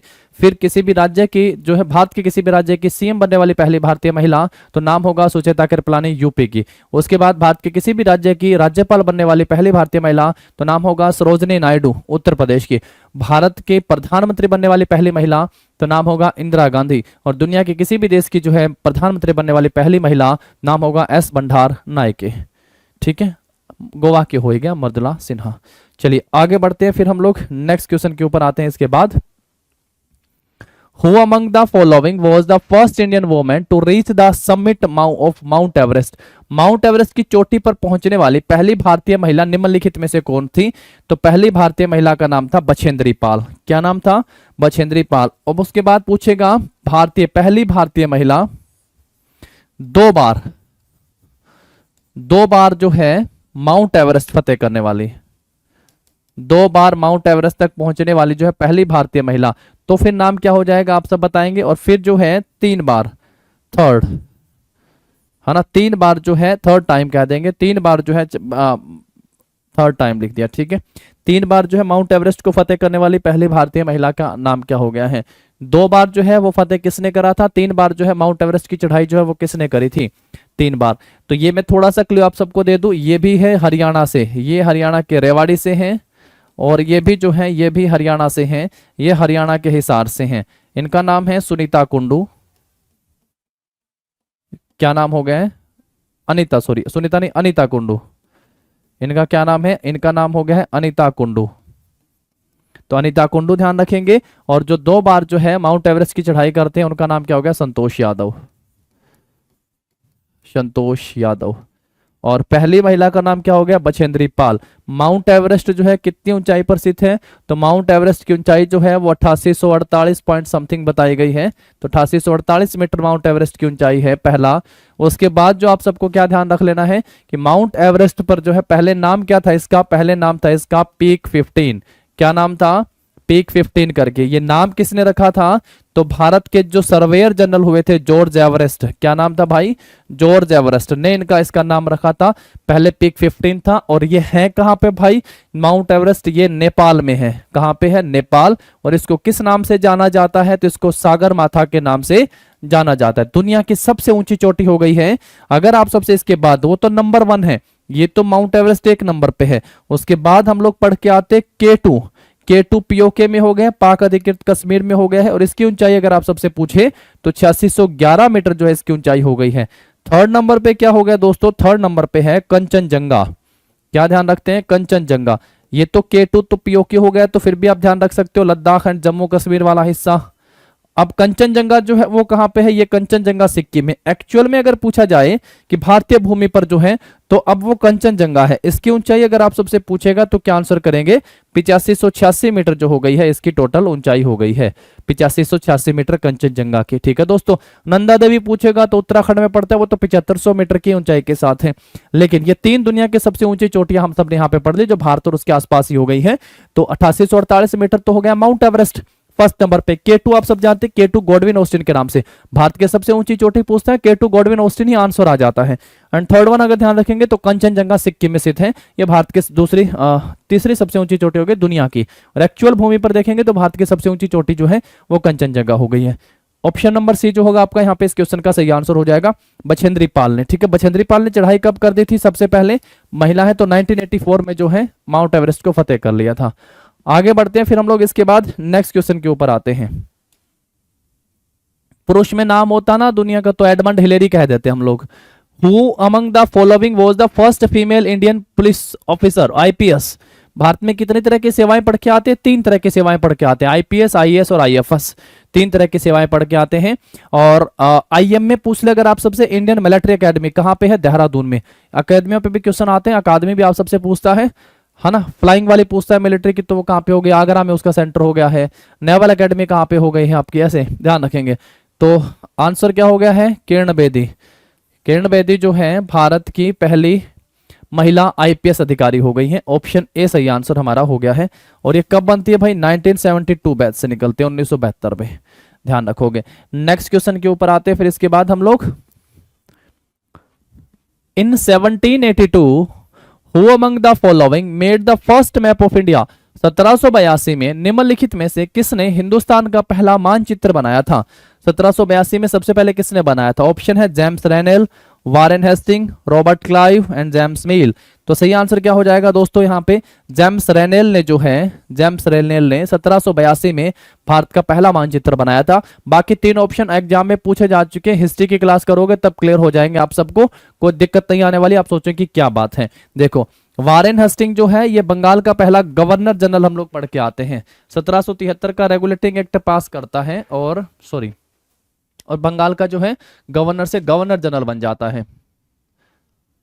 तो ये हम लोग पढ़ के आते हैं, गवर्नर जनरल था फर्स्ट, बंगाल का फर्स्ट गवर्नर जनरल। ठीक है।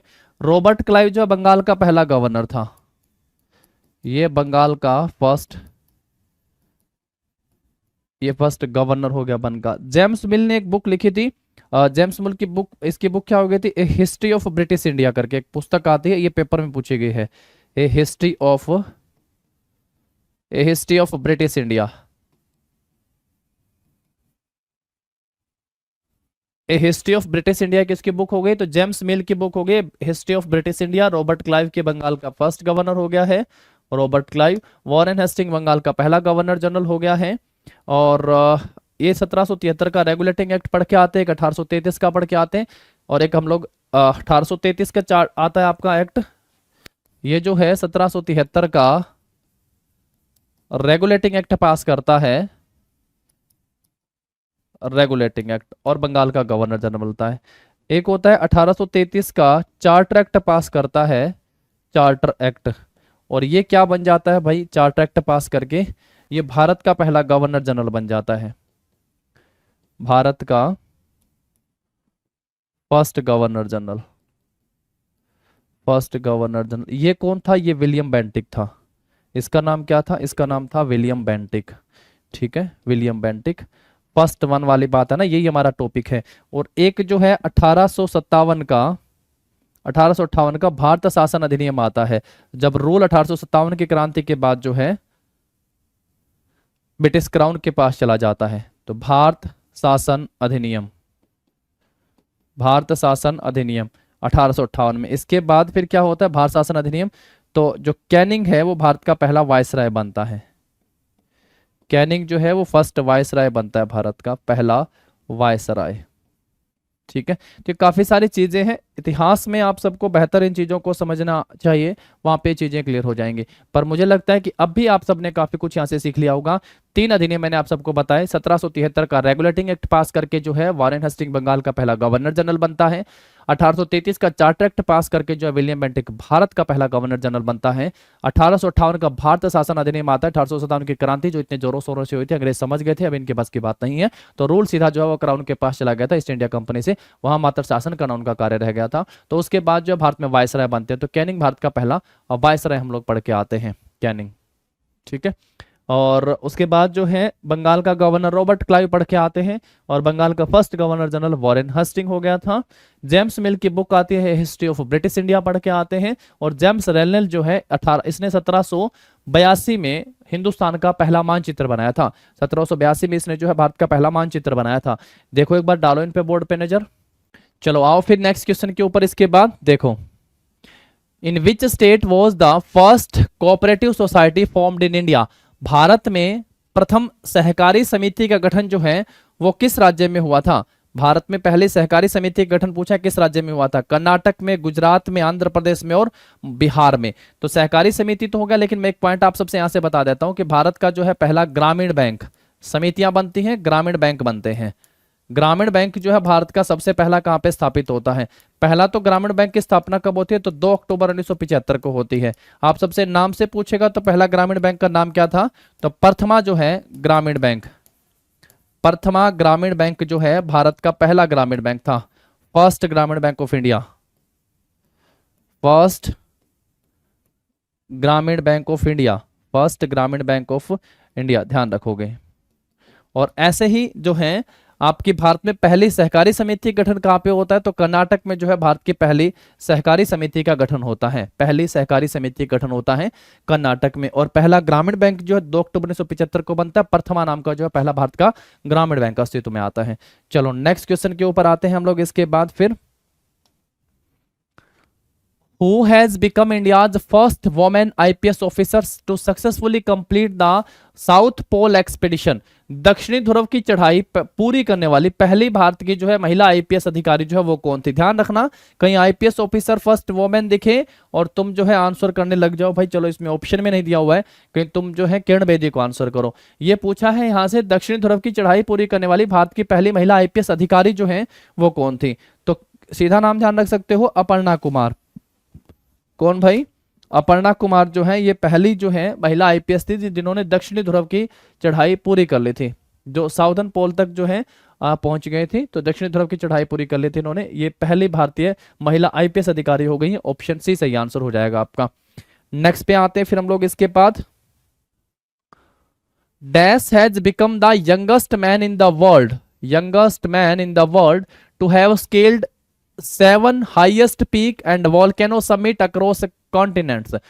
सभी महाद्वीपों में स्थित 7 सबसे ऊंची चोटियां ज्वालामुखी शिखरों की चढ़ाई करने वाले विश्व के सबसे युवा व्यक्ति बन गए हैं। विश्व के सबसे युवा व्यक्ति बन गए कौन? राज सिंह धर्मसक्टू, सत्यपाल सिद्धांत, मोहन सिंह, संतोष यादव। तो 2 बार माउंट एवरेस्ट आता है, 2 बार जो है माउंट एवरेस्ट को फतेह किया था इन्होंने, 2 बार माउंट एवरेस्ट फतेह करा था। और सत्यपाल सिद्धांत जो लिखा हुआ है आपका, इन्होंने जो है 7 दुनिया की सबसे ऊंची चोटियां और ज्वालामुखी शिखरों को जो है फतेह कर लिया था, साथ साथ जो है सभी कॉन्टिनेंट में जो स्थित हो गई हैं। ठीक है, तो ऑप्शन क्या हो जाएगा अपना यहाँ पे इस क्वेश्चन का जो होगा बी सही आंसर हो जाएगा। चलिए नेक्स्ट क्वेश्चन के ऊपर आते हैं फिर हम लोग इसके बाद। Indian mountaineer dash is the first woman in the world to climb Mount Everest twice and the first woman to successfully climb Mount Everest from Kangshung face. भारतीय पर्वतारोही डैश माउंट एवरेस्ट की 2 बार चढ़ाई करने वाली तथा कांगशुंग की तरफ से माउंट एवरेस्ट पर सफलतापूर्वक चढ़ाई करने वाली विश्व की पहली महिला है। विश्व की पहली महिला 2 बार चढ़ाई करने वाले। अभी पिछले क्वेश्चन में मैंने आप सबको जो इस क्वेश्चन का आंसर बता दिया था, बताओ क्या होगा? पहला है मलवाथ पूर्णा, देन संतोष यादव, उसके बाद प्रेमलता अग्रवाल और चौथा ऑप्शन है अरुणिमा सिन्हा। तो सही आंसर क्या हो जाएगा? संतोष यादव, संतोष यादव। ऑप्शन क्या हो जाएगा अपना यहां से? 20 क्वेश्चन का जो है वो सही आंसर हो जाएगा हमारा। ठीक है, 2 बार चढ़ाई करने वाली। 3 बार वाले मैंने आप सबको बता दिया, अनीता कुंडू, अनीता कुंडू कहां से हैं? ये हरियाणा के हिसार से हैं भाई, हरियाणा के हिसार से जो है इनका नाम आप ध्यान रख सकते हैं। ठीक है दोस्तों, तो चलेगा 25 तक हमारे ये क्वेश्चन कंप्लीट हो गए हैं। मिलते हैं नेक्स्ट क्लास में। इसके लिए अब आप सबको एक काम करना है, आप सबको क्या करना है दोस्तों, वीडियो देखने के बाद आप सबको जो है एमसीक्यू लगाने हैं। आई होप आप सबके पास जो है दिल्ली पुलिस की 5000 जो एमसीक्यू वाली बुक है वो होगी, 5000 जिसमें एमसीक्यू आप सबको दिए गए हैं। इस बुक में से आप सब जो है टेस्ट जरूर लगाइएगा। अगर पहले वीडियो देख के आप सब टेस्ट को कंप्लीट करेंगे तो बहुत बेनिफिशियल रहेगा। आप सीधे सीधे 1 लीनियर टाइप होगा और आप सीधे आंसर तक पहुंचेंगे। ठीक है, from which city did Jeevan Rekha the world first hospital train starts its journey on July 26, 91।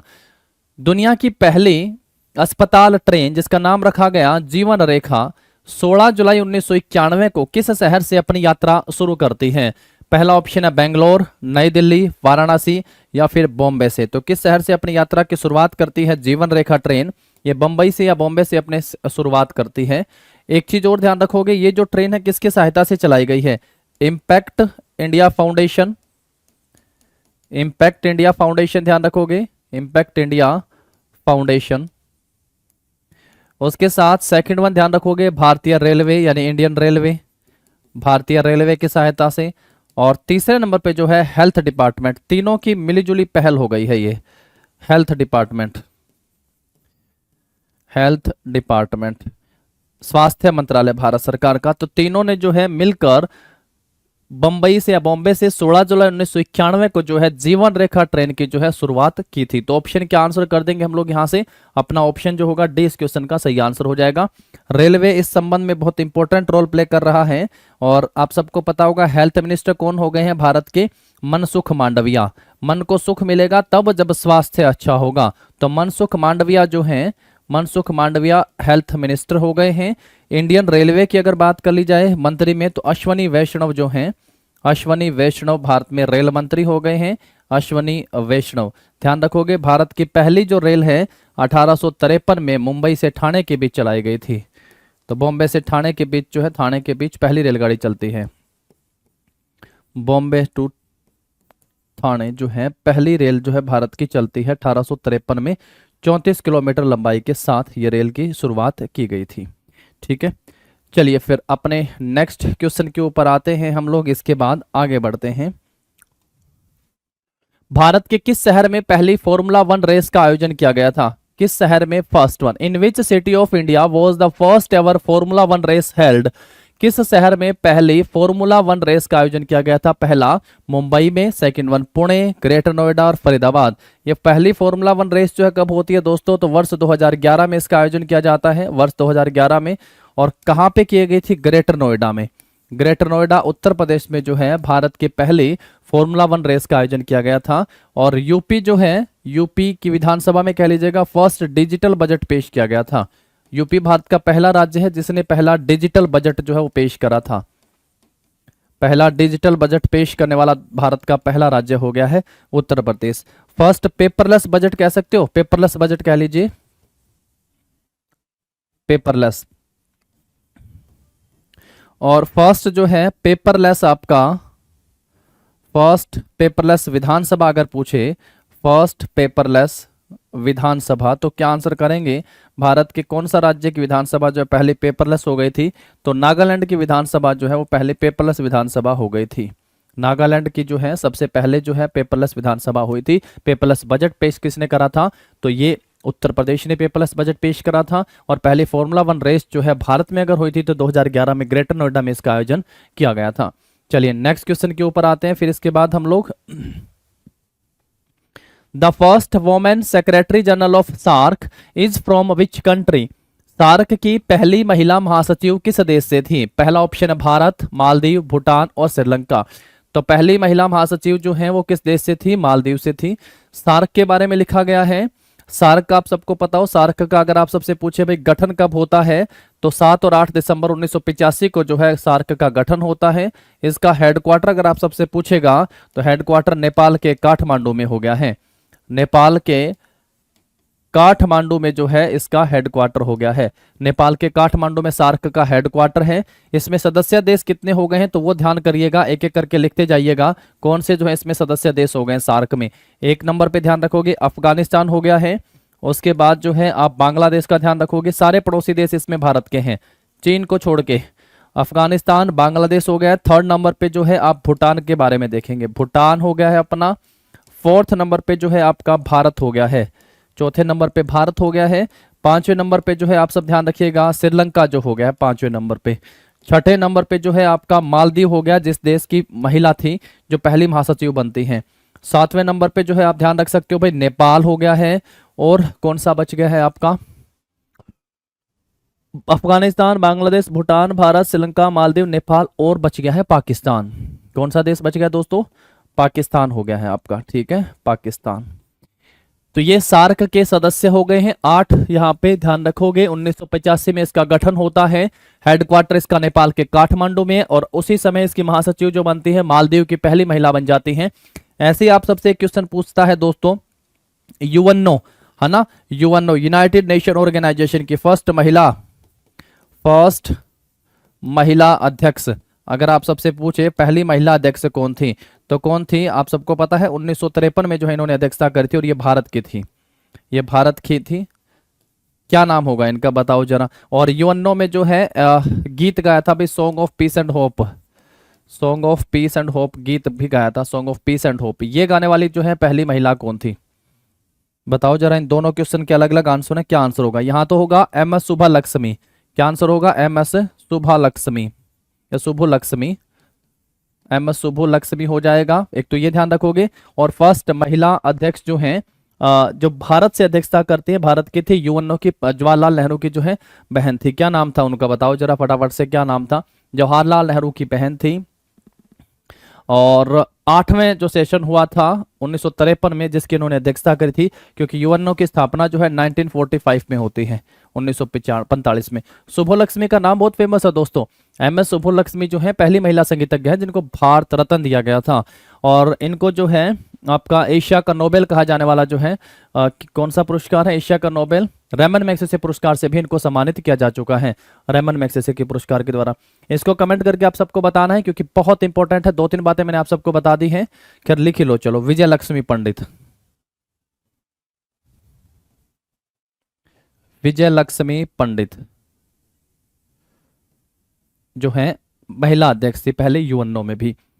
Option हमारा बी हो गया। सार्क के बारे में हम लोगों ने गठन, हेडक्वार्टर, सदस्यों के बारे में पढ़ लिया। यूएनओ में महिला हम लोगों ने पढ़ ली है, और इसकी पहला महिला महासचिव भी हम लोगों ने पढ़ लिया। कहाँ से थी? तो ये मालदीव से थी। ठीक है, चलो, तिमथ थियाना करके इनका नाम आता है। नेक्स्ट है भारत का पहला या फिर India's oldest research reactor, Bharat का सबसे पुराना अनुसंधान रिएक्टर कौन सा है? क्या गजब क्वेश्चन पूछा हुआ है। पुराना कह के क्यों कर रहे हैं? ऐसा कहते हैं इंडियाज फर्स्ट, कितना अच्छा लगता है ना दोस्तों। इंडियाज फर्स्ट, भारत का सबसे पहला अनुसंधान जो रिएक्टर है वो कौन सा था? कामिनी, सर्कस, ध्रुव और क्या नाम है? अप्सरा। अप्सरा जो भाभा परमाणु अनुसंधान केंद्र के द्वारा जो है इसको बनाया गया था। भाभा परमाणु अनुसंधान केंद्र, ट्रॉम्बे, किसके द्वारा बनाया गया था दोस्तों? भाभा परमाणु अनुसंधान केंद्र ट्रॉम्बे के द्वारा जो है इसको बनाया गया था। एक चीज मैं आप सबको बता दूं, NPCIL, nuclear power corporation of India limited, Bharat में सभी न्यूक्लियर परमाणु जो इंस्टीट्यूशन हो गए हैं, जो परमाणु प्लांट हो गए हैं, उनकी कमांड इसके पास है। और ये आप सबसे पूछता है एनपीसीआईएल से, जो हमारे यहाँ पे क्वेश्चन पूछे जाते हैं वो कुछ इस तरीके से। पहला तो ये भी ध्यान रखोगे, ये एक महारत्न कंपनी है। क्या है दोस्तों? एक महारत्न कंपनी है। अभी तक की अगर बात करूं तो भारत में कुल 12 महारत्न कंपनियां हो गई हैं। इससे नीचे पढ़ के आता हूं तो नवरत्न कंपनियां आती हैं। उससे नीचे पढ़ता हूं तो मिनी रत्न कंपनियां आती हैं, जो सहकारी क्षेत्र से संबंधित हो गई हैं। भारत का फर्स्ट न्यूक्लियर पावर प्लांट, पहला परमाणु संयंत्र, first nuclear power plant, Bharat का पहला जो न्यूक्लियर पावर प्लांट है ये कहां पे लगाया गया था? तो आंसर होगा महाराष्ट्र के तारापुर में लगाया गया था।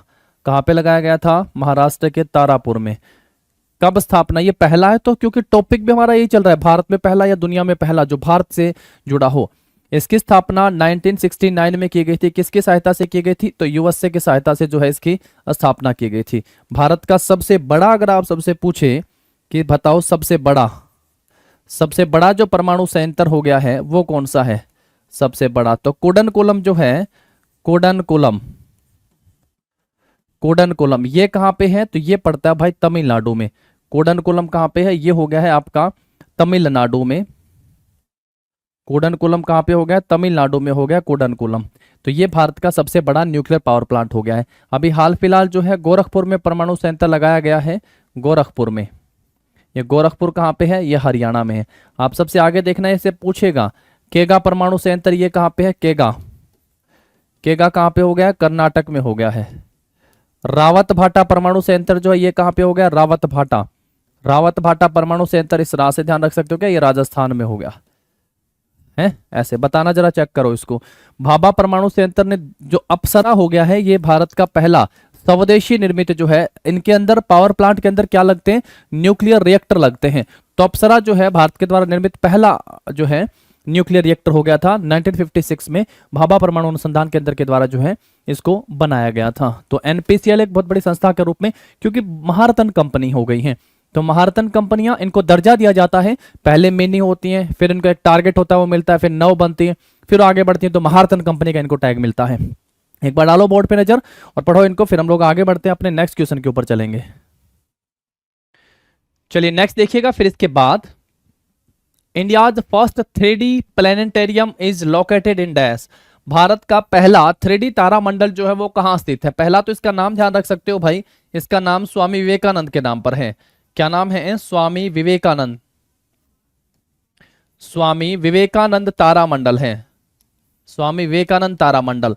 ये कहां पे स्थित है? एक तो इस पॉइंट को भी ध्यान रखना भाई, ये कहां पे स्थित हो गया? बेंगलुरु, मंगलोर, हैदराबाद, कोची, आप सबके जो है 4 ऑप्शन यहां पे दिखाई दे रहे हैं। इन्हीं के नाम पर मैं आप सबको बताऊं कि 2-3 चीजें हैं। अभी हम लोग लास्ट क्लास में पढ़ के आए थे योग विश्वविद्यालय, याद है आप सबको? भारत से बाहर का योग विश्वविद्यालय। योग विश्वविद्यालय कब स्थापित होता है? सन 2020 में इसको स्थापित किया गया था। और कहां पे? तो लॉस एंजलिस में। लॉस एंजलिस में जो है इसकी स्थापना की गई थी। भारत के बाहर पहला जो है योग विश्वविद्यालय हो गया था, स्वामी विवेकानंद के नाम पर है, इसको ध्यान रखेंगे। और स्वामी विवेकानंद तारामंडल ये कहां पे हो गया? तो ये मैंगलोर में हो गया है। तो ऑप्शन आप सब यहां से अब भी आंसर कर देंगे। और 12 जनवरी को जो है कौन सा दिवस मनाया जाता है? तो नेशनल यूथ डे के रूप में मनाया जाता है भाई। नेशनल यूथ डे जो है ये कब मनाया जाता है? 12 जनवरी को नेशनल यूथ डे के रूप में भी मनाया जाता है, ये भी ध्यान रखोगे आप सब। चलिए आगे बढ़ेंगे फिर हम लोग नेक्स्ट क्वेश्चन के ऊपर आते हैं। इसके बाद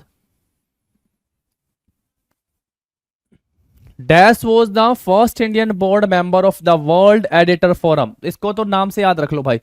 विश्व संपादक फोरम के पहले भारतीय बोर्ड सदस्य डैश थे। इनका नाम है बाची करकरिया जो हैं, ये पहले आपके थे। खुशवंत सिंह ने काफी सारी बुक्स लिखी हैं, तो ये हम लोग जो है बुक के बारे में जब पढ़ के आएंगे ना तब हम लोग पढ़ के आएंगे खुशवंत सिंह की बुक। ए ट्रेन टू पाकिस्तान बहुत फेमस है भाई, ठीक है? ये तो जब हम लोग बुक्स पढ़ के आएंगे तब पढ़ेंगे। A train to Pakistan, a train to Pakistan ध्यान रख सकते हो। बाची करकरिया हो गए हैं वर्ल्ड एडिटर फोरम के सदस्य बनने वाले पहले भारतीय। चलिए नेक्स्ट क्वेश्चन के ऊपर आते हैं फिर इसके बाद। India's first mission on moon Chandrayaan first was started dash. चंद्रमा पर भारत का पहला मिशन चंद्रयान फर्स्ट जो है वो डैश में शुरू किया गया था। तो पहला तो देख ली कहां से शुरू किया गया था, लॉन्च कहां किया गया था ये पूछा हुआ है। लेकिन इसको कब शुरू किया गया था भैया? ये 2008 की बात है। सन 2008 में जो इसको लॉन्च किया गया था। और कहां से? श्रीशैलम, श्रीकालहस्ती, श्रीकाकुलम, श्रीहरिकोटा में से इसको लॉन्च किया गया था। पहला मिशन चंद्रयान फर्स्ट सन 2008 में श्रीहरिकोटा से शुरू किया गया था। तो ऑप्शन क्या हो जाएगा हमारे यहाँ पे? डी जो होगा इस क्वेश्चन का सही आंसर हो जाएगा। आप सबको 2 चीजों पर बहुत ध्यान देना है, एक डीआरडीओ और एक इसरो। डीआरडीओ और इसरो। साइंस एंड टेक्नोलॉजी का चैप्टर पढ़ना मेरे भैया, science and technology, science and technology. इसका मतलब है यहां से कि कौन से जो है पहला आर्यभट्ट था, कौन सा था पहला आप सबका उपग्रह, कौन सा छोड़ा गया था डीआरडीओ और इसरो से, जो जो मिसाइल पहले कौन सी थी, हाल फिलहाल किसको जो है सफल प्रशिक्षण किया गया है, इस तरीके की चीजें दोनों ही आप सबको जो है ध्यान रख लेनी है भाई। डीआरडीओ की स्थापना अगर आप सबसे पूछेगा तो कब होती है? 1958 में होती है। और इसरो की स्थापना कब होती है? 15 अगस्त 1969 में जो इसकी स्थापना होती है। हाँ सही है ना इनकी स्थापना। तो इनसे जुड़ी हुई सारी बातें आप सबको या हाल फिलहाल जो जो लॉन्चिंग हुए हैं उन सब के बारे में जरूर पढ़ लीजिएगा। चलिए नेक्स्ट पे आते हैं फिर हम लोग इसके बाद आगे बढ़ते हैं। India's oldest operating refinery is at dash. Bharat की सबसे पुरानी रिफाइनरी जो है वो कहाँ पे स्थित है? जामनगर, पारादीप, पानीपत और डिगबोई। तो भारत की जो है सबसे ओल्डेस्ट पूछा हुआ है, तो सबसे ओल्डेस्ट रिफाइनरी जो ये कहाँ पे हो गई? डिगबोई हो गई है। डिगबोई कहाँ पे भैया? असम में पड़ता है। डिगबोई कहाँ पे? असम में। पानीपत में हरियाणा में भी जो है ये भी आपकी रिफाइनरी हो गई है। दक्षिण एशिया में ऐसा बोलते हैं कि ना लार्जेस्ट के रूप में पढ़ के आते हैं, तो पानीपत ऑयल रिफाइनरी जो है वो सबसे बड़ी हो गई है। ऐसे करके आप सबसे आगे पूछेगा एनएफएल, नेशनल फर्टिलाइजर लिमिटेड, ये भी हरियाणा के पानीपत में हो गई है नेशनल फर्टिलाइजर लिमिटेड। और एक इसका जो हम लोग पढ़ के आते हैं बठिंडा में पढ़ के आते हैं भाई, बठिंडा। और ये दोनों आप सब यहाँ से ध्यान रखोगे, ठीक है? डिगबोई असम में हो गए हैं। पहले सबसे पुरानी रिफाइनरी जो कहाँ पे स्थित हो गई है? डिगबोई में। असम के माकान में जो है सबसे पहला तेल कुआं खोदा गया था। असम के माकान में सबसे पहला तेल कुआं खोदा गया था। सबसे पहला तेल कुआं, सबसे पहला तेल कुआं खोदा गया था असम के माकान में, ये भी ध्यान रख सकते हो। खंबात की खाड़ी में जो है वसुधारा नामक जो है तेल कुएं की खुदाई भी होती है, वसुधारा। तो ये भी कुछ पॉइंट है जो आप सबको ध्यान रख लेने हैं। चलिए आगे बढ़ते हैं फिर हम लोग इसके बाद नेक्स्ट क्वेश्चन के ऊपर चलते हैं। हाँ ये वाला जो है डिगबोई वाला कब से ऑपरेशन हुआ था? तो 19 से 1901 से स्टार्ट हो गया था। चलिए नेक्स्ट आइएगा इसके बाद फिर, dash is referred as the father of Indian civil aviation. Dash को भारत के नागरिक उड्डयन का जनक माना जाता है। जहांगीर, रतन जी, दादा भाई टाटा, परवेज दामनिया, होमी भाभा, जमशेद जी, नुसीरवान जी टाटा। क्या पढ़ के आते हो भाई? सर हम तो छोटे अक्षर में ऐसे तो पढ़ के आते हैं, JRD टाटा, है कि नहीं भैया, है ना? JRD टाटा, इनका नाम पढ़ के आते हैं। टाटा एयरलाइंस की स्थापना करते हैं। टाटा एयरलाइंस की स्थापना कब करते हैं? 1932 में टाटा एयरलाइंस की स्थापना करते हैं। पहली उड़ान जो है वो मुंबई से कराची के बीच भरी जाती है। मुंबई से कराची पहली उड़ान, एक तो ये ध्यान रख सकते हो, पहली उड़ान कहां से भरी जाती है? तो मुंबई से कराची के बीच पहली उड़ान भरी जाती है। पहला लाइसेंस इनको प्राप्त होता है JRD टाटा को, फर्स्ट जो इन्होंने जो पायलट ट्रेनिंग वाले होते हैं, फर्स्ट पायलट लाइसेंस आप कह सकते हो, कब कंप्लीट कर लिया था? तो 1929 में कर लिया था, 1929 में। इसलिए कहते हैं भाई JRD टाटा को भारत में जो है नागरिक उड्डयन का जनक कहा जाता है। नागरिक उड्डयन जब हम लोग पढ़ के आते हैं, भारत में परिवहन के 4 साधन हम लोग पढ़ के आते हैं। जल परिवहन हो गया है, वायु परिवहन हो गया है, सड़क परिवहन हो गया है और रेल परिवहन हो गया है। तो चारों के आप सब मंत्री ध्यान रख सकते हैं। जल परिवहन में मेजर पोर्ट जो होते हैं वो संघ सूची में आते हैं, सर्बानंद सोनोवाल इसके मिनिस्टर हैं। उसके बाद वायु परिवहन जो ये आप सब देख पा रहे हैं, नागरिक उड्डयन मंत्री होते हैं, नाम है ज्योतिरादित्य सिंधिया। उसके बाद जो है आप सब सड़क में गड्ढे हैं, नितिन गडकरी जो है वो सड़क परिवहन मंत्री हैं, उनका नाम ध्यान रख सकते हो। और रेल मंत्री के रूप में जो अश्विनी वैष्णव का नाम आप सब पहले ही मैंने आप सबको बताया, ध्यान रख सकते हो। इसके अलावा जब भारतीय, क्योंकि नागरिक से संबंधित आया है उड्डयन से संबंधित, तो वायुदूत नामक एक नए जो है घरेलू उड़ान के लिए स्थापना की जाती है 1981 में। और एक हेलीकॉप्टर सेवा भी थी, पवन हंस। हाँ, पवन हंस, तो हेलीकॉप्टर सेवा इसकी स्थापना कब की जाती है? तो 1985 में इसकी स्थापना की जाती है। इससे बाहर नहीं पूछेगा आप सबसे, अगर पुरानी बातों में पूछेगा तो यही है जो आप सबसे आएंगे। बाकी अब आप सबसे पूछ सकता है कि कौन सी काम कर रहे हैं, कौन सी नहीं कर रहे हैं, मुख्यालय कहाँ पे हो गया, वो सब बातें वो एक अलग से पूरा, जब हम लोग वायु परिवहन पढ़े तब हम लोग उसको पढ़ लेंगे, जिसमें हम लोग बहुत सारी चीजें ऐसी भी तो पूछेगा ना वायु परिवहन से जुड़ी, कि भाई इंदिरा गांधी अंतर्राष्ट्रीय हवाई अड्डा कहाँ पे है? दिल्ली में। शिवाजी अंतर्राष्ट्रीय हवाई अड्डा कहाँ पे है? मुंबई में हो गया है। डॉक्टर BR अम्बेडकर अंतर्राष्ट्रीय हवाई अड्डा कहाँ पे हो गया है? नागपुर में हो गया है। VD सावरकर अंतर्राष्ट्रीय हवाई अड्डा कहाँ पे हो गया है? पोर्ट ब्लेयर में हो गया है। उससे जैसे लाल बहादुर शास्त्री अंतर्राष्ट्रीय हवाई अड्डा कहाँ पे हो गया है? वाराणसी में हो गया है। चौधरी चरण सिंह अंतर्राष्ट्रीय हवाई अड्डा कहाँ पे हो गया है? तो लखनऊ में हो गया है चौधरी चरण सिंह अंतर्राष्ट्रीय हवाई अड्डा। सुभाष चंद्र बोस के नाम से अंतर्राष्ट्रीय हवाई अड्डा कहाँ पे हो गया है? तो कलकत्ता में हो गया सुभाष चंद्र बोस के नाम से अंतर्राष्ट्रीय हवाई अड्डा। तो ऐसे मेरे दोस्तों एक वो भी टॉपिक है जो आप सबको पढ़ना है, तो बाकी चीजें तो वहां से हो जाएंगी। पर अब जो इस क्वेश्चन में यहां से पूछा गया था ना, उस हिसाब से आप पूरे टॉपिक को यहां से कंप्लीट कर सकते हो। जहांगीर, रतन जी, दादा भाई टाटा JRD टाटा के नाम से जाने जाते हैं। टाटा एयरलाइंस की स्थापना करते हैं 1932 में। पहली उड़ान कर मुंबई से कराची के बीच भरी गई थी।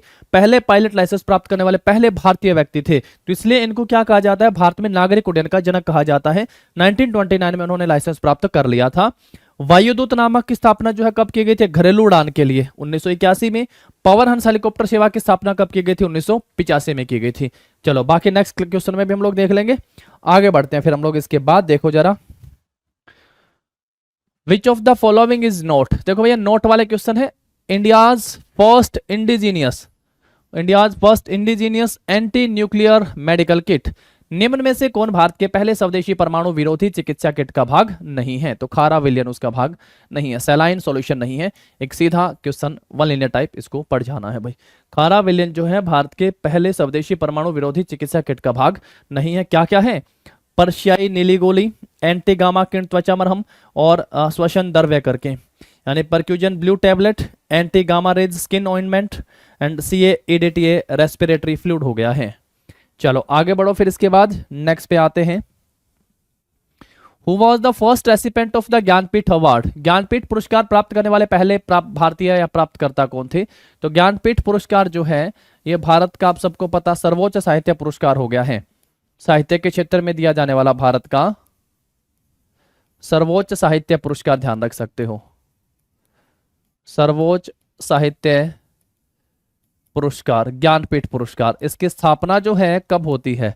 तो इसकी स्थापना कब हुई थी? तो 1965 में, यानी 1965 में जो है इसकी स्थापना होती है। और पहले जो थे वो कौन थे? जी शंकर कुरूप। जी शंकर कुरूप जो है इनको सबसे पहले ज्ञानपीठ पुरस्कार दिया गया था। अमिताभ घोष को जो है अंग्रेजी के लिए पुरस्कार दिया गया था। अंग्रेजी के लिए जो है ज्ञानपीठ पुरस्कार पाने वाले फर्स्ट थे ये। अंग्रेजी के लिए ज्ञानपीठ पुरस्कार पाने वाले फर्स्ट, नाम ध्यान रखेंगे। जी शंकर कुरूप पहले भारतीय हो गए हैं। सर्वोच्च साहित्य का पुरस्कार हो गया ज्ञानपीठ पुरस्कार, स्थापना 1965 में की गई थी। दादा साहब फाल्के भारत का सर्वोच्च सिनेमा का सम्मान हो गया दादा साहब फाल्के, ये भी ध्यान रखना है। लास्ट टाइम आशा पारेख को दिया गया था। चलो आगे बढ़ो, फिर नेक्स्ट क्वेश्चन के ऊपर आओ। इसके बाद Dash was officially acknowledged as the most recorded artist in music history by the Guinness Book of World Record in 2009। Dash को आधिकारिक तौर पे 2011 में Guinness book of world record के द्वारा संगीत इतिहास में सबसे अधिक रिकॉर्डेड कलाकार के रूप में शामिल किया गया था। पर Guinness book of world record से संबंधित एक क्वेश्चन तो आता है कुमार सानू का।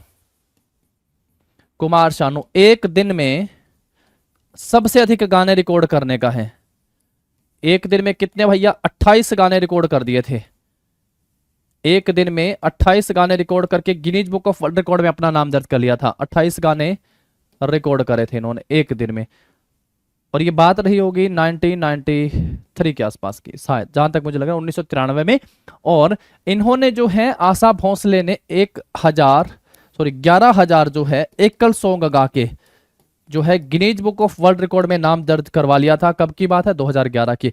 एकल गीत या एकल गाने गाकर जो है गाने गाकर इन्होंने Guinness book of world record में अपना नाम दर्ज करवा लिया था। हाँ, ये संख्या बिल्कुल सही। कुमार सानू 28 सॉन्ग एक ही दिन में रिकॉर्ड कर दिए थे इन्होंने। इसके लिए Guinness book of world record में जो है इनका नाम दर्ज है।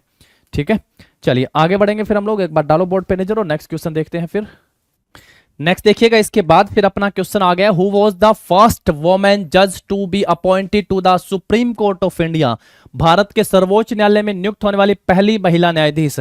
देखो भैया, प्रथम महिला न्यायाधीश। 3 तरह के क्वेश्चन यहां से बनते हैं। पूछोगे कौन से सर? फर्स्ट वन देखो, एक क्वेश्चन बनता है सुप्रीम कोर्ट से।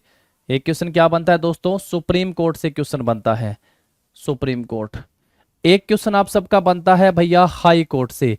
ये किससे बनेगा? एक क्वेश्चन बनता है हाई कोर्ट से। और एक क्वेश्चन बनता है आपका सेशन कोर्ट से। एक क्वेश्चन कहां से बन गया? सेशन कोर्ट से बन गया आपका एक क्वेश्चन, सेशन कोर्ट से भी, सेशन कोर्ट से। अब देखो क्वेश्चन क्या क्या बन गया। सुप्रीम कोर्ट में जज बनने वाली पहली जो महिला थी, इनका नाम क्या था? इनका नाम था फातिमा बीबी। क्या नाम था? फातिमा बीबी। ये जो है केवल जज बनती हैं, फातिमा बीबी। हाई कोर्ट में जज बनने वाली पहली महिला का नाम क्या था? लीला सेठ। क्या नाम था? लीला सेठ। ये जो हैं ये मुख्य न्यायाधीश बनती हैं। ये क्या बनती हैं दोस्तों? ये मुख्य न्यायाधीश बनती हैं, मुख्य न्यायाधीश। इनका नाम ध्यान रखोगे। और सेशन कोर्ट में जज बनने वाली जो है ये अन्ना चांडी हैं। भारत की पहली महिला न्यायाधीश अन्ना चांडी, नाम ध्यान रखोगे। कहां पे? ये केरल में भाई, अन्ना चांडी केरल। क्योंकि ऊपर तो नाम सुप्रीम कोर्ट हो ही गया है। फातिमा बीबी आप सबका आंसर हो ही गया यहां से। एम फातिमा बीबी, इंदु मल्होत्रा। हाँ, पहला ऑप्शन जो होगा वो सही आंसर हो गया आपका। तो पूछा भी तो सर्वोच्च न्यायालय का है ना, तो आंसर क्या हो गया हमारा? ऑप्शन है। और ये कब की बात होगी? 1989, 1989 में जो है सुप्रीम कोर्ट में जज बनने वाली पहली भारतीय महिला हो गई हैं फातिमा बीबी। तीनों नाम आप सब यहां से ध्यान रख सकते हैं। एक चीज और देख सकते हो भाई, हाई कोर्ट जो है, अगर आप सबसे पूछे कि भाई हाई कोर्ट जो है वो टोटल कितने हैं, टोटल हाई कोर्ट अगर संख्या में पूछे at present total high court, तो क्या आंसर करोगे कि वर्तमान में भारत में कुल उच्च न्यायालय कितने हैं? 25 उच्च न्यायालय हैं। सुप्रीम कोर्ट की स्थापना से भी 3-4 बातें याद रखी जा सकती हैं। पहले तो इसकी स्थापना जो है 1773 रेगुलेटिंग एक्ट के तहत होती है। 1773 का कौन सा एक्ट हो गया है? रेगुलेटिंग एक्ट के तहत स्थापना होती है। कब होती है?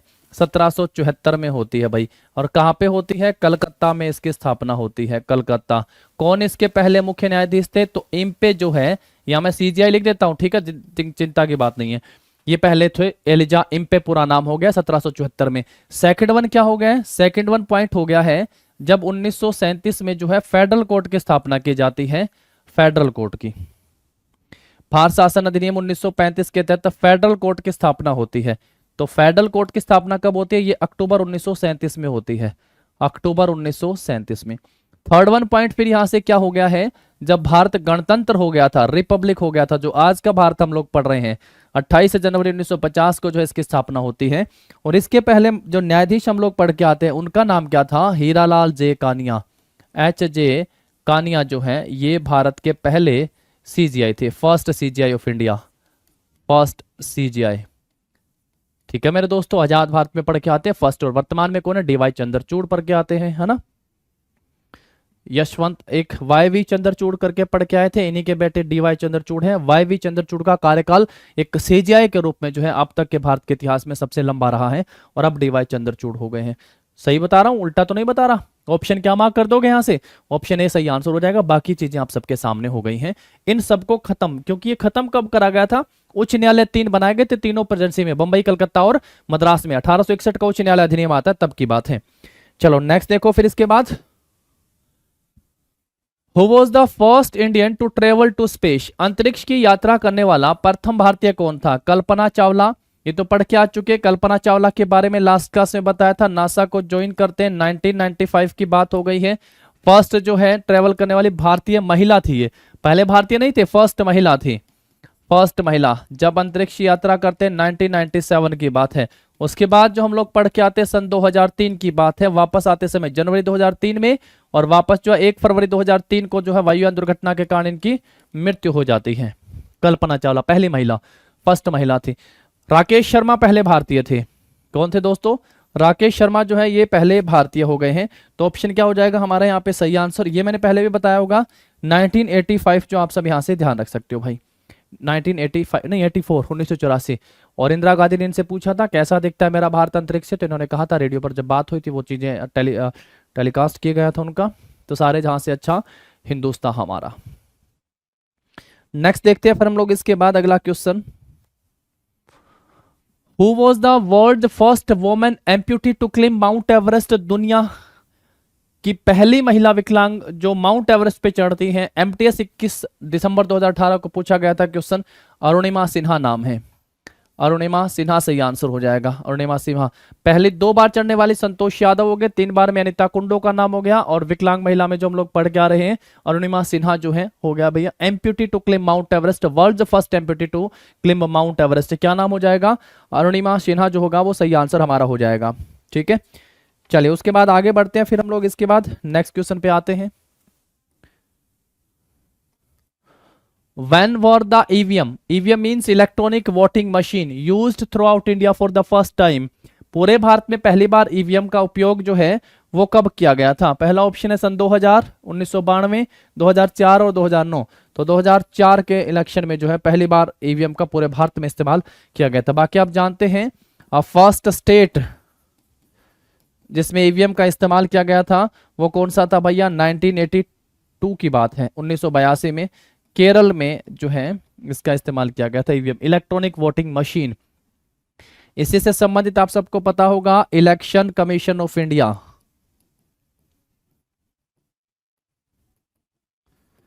इलेक्शन कमीशन ऑफ इंडिया पढ़ के आते हो। इलेक्शन कमीशन ऑफ इंडिया की स्थापना कब होती है? तो 25 जनवरी 1950 को जो है इलेक्शन कमीशन की स्थापना होती है। 25 जनवरी को जो है नेशनल वोटर्स डे के रूप में मनाया जाता है, नेशनल वोटर्स डे मनाया जाता है। और 1950 भी इलेक्शन कमीशन का टोल फ्री नंबर है। चलो आगे बढ़ते हैं। और एक चीज और है, इलेक्शन कमीशन जो है 3 सदस्य है। अभी कितने सदस्य हैं इलेक्शन कमीशन में? 3 सदस्य है। फर्स्ट टाइम जो है ये 3 सदस्य कब किए गए थे? 1989 में इंप्लीमेंट नहीं हुआ था, उसके बाद ये किए गए थे भैया 1993 में।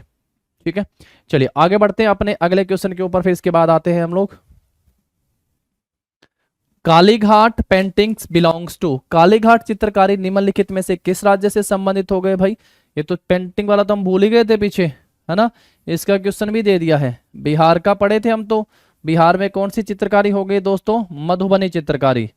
मधुबनी पेंटिंग कहाँ की हो गई? बिहार की पढ़ के आए थे। हिमाचल प्रदेश की कौन सी चित्रकला पढ़ के आए थे? गुल्लेर। गुल्लेर चित्रकला कहाँ की हो गई है? हिमाचल प्रदेश की पढ़ के आए थे। आंध्र प्रदेश में कौन सी पढ़ के आए थे? कलमकारी। आंध्र प्रदेश की कौन सी पढ़ के आए थे? कलमकारी, ध्यान रखेंगे, कलमकारी आंध्र प्रदेश की हो गई है। और उसके अलावा महाराष्ट्र, महाराष्ट्र की कौन सी हो गई है? वर्ली करके भी, या फिर ऐसे लिख देता है वारली, तो ये महाराष्ट्र की हो गई है। उसके अलावा पट चित्रकला, पट चित्रकला और शोरा, ये कहाँ की हो गई है भाई? ये हो गई है सर उड़ीसा की। पट चित्रकला और सोरा उड़ीसा की हो गई है। लघु चित्रकला, लघु चित्रकला ये कहाँ की हो गई है? ये हो गई है सर राजस्थान की। बाघ चित्रकला, बाघ, बाघ चित्रकला कहाँ की हो गई है? ये हो गई है मध्य प्रदेश की। बाघ चित्रकला मध्य प्रदेश की हो गई है। पछुआ, फाड़ और हाँ, इसके अलावा भी पछुआ, फाड़ जो है, बनी ठन्नी भी है, वो कहाँ की हो गई है? राजस्थान की हो गई। खैर बहुत हो गई है। काली घाट जो है ये कहाँ की हो गई है? पश्चिम बंगाल की हो गई है। काली घाट चित्रकला कहाँ की हो गई है? पश्चिम घाट की हो गई है। ये किस राज्य से संबंधित हो गया? पश्चिम घाट जो काली घाट है वो पश्चिमी पश्चिम बंगाल से हो गया। पश्चिमी घाट निकल रहा है बार बार। पश्चिम बंगाल से संबंधित हो गई है काली घाट चित्रकारी। निम्नलिखित में से किस राज्य से संबंधित हो गया है? तो ये जो हो गई पश्चिम बंगाल राज्य से संबंधित हो गई है। ठीक है, चलिए आगे बढ़ते हैं। फिर इसके बाद नेक्स्ट क्वेश्चन के ऊपर आते हैं हम लोग। Where was India's first floating elementary school inaugurated recently? हाल ही में भारत के पहले तैरते प्राथमिक विद्यालय का जो है उद्घाटन कहाँ किया गया है?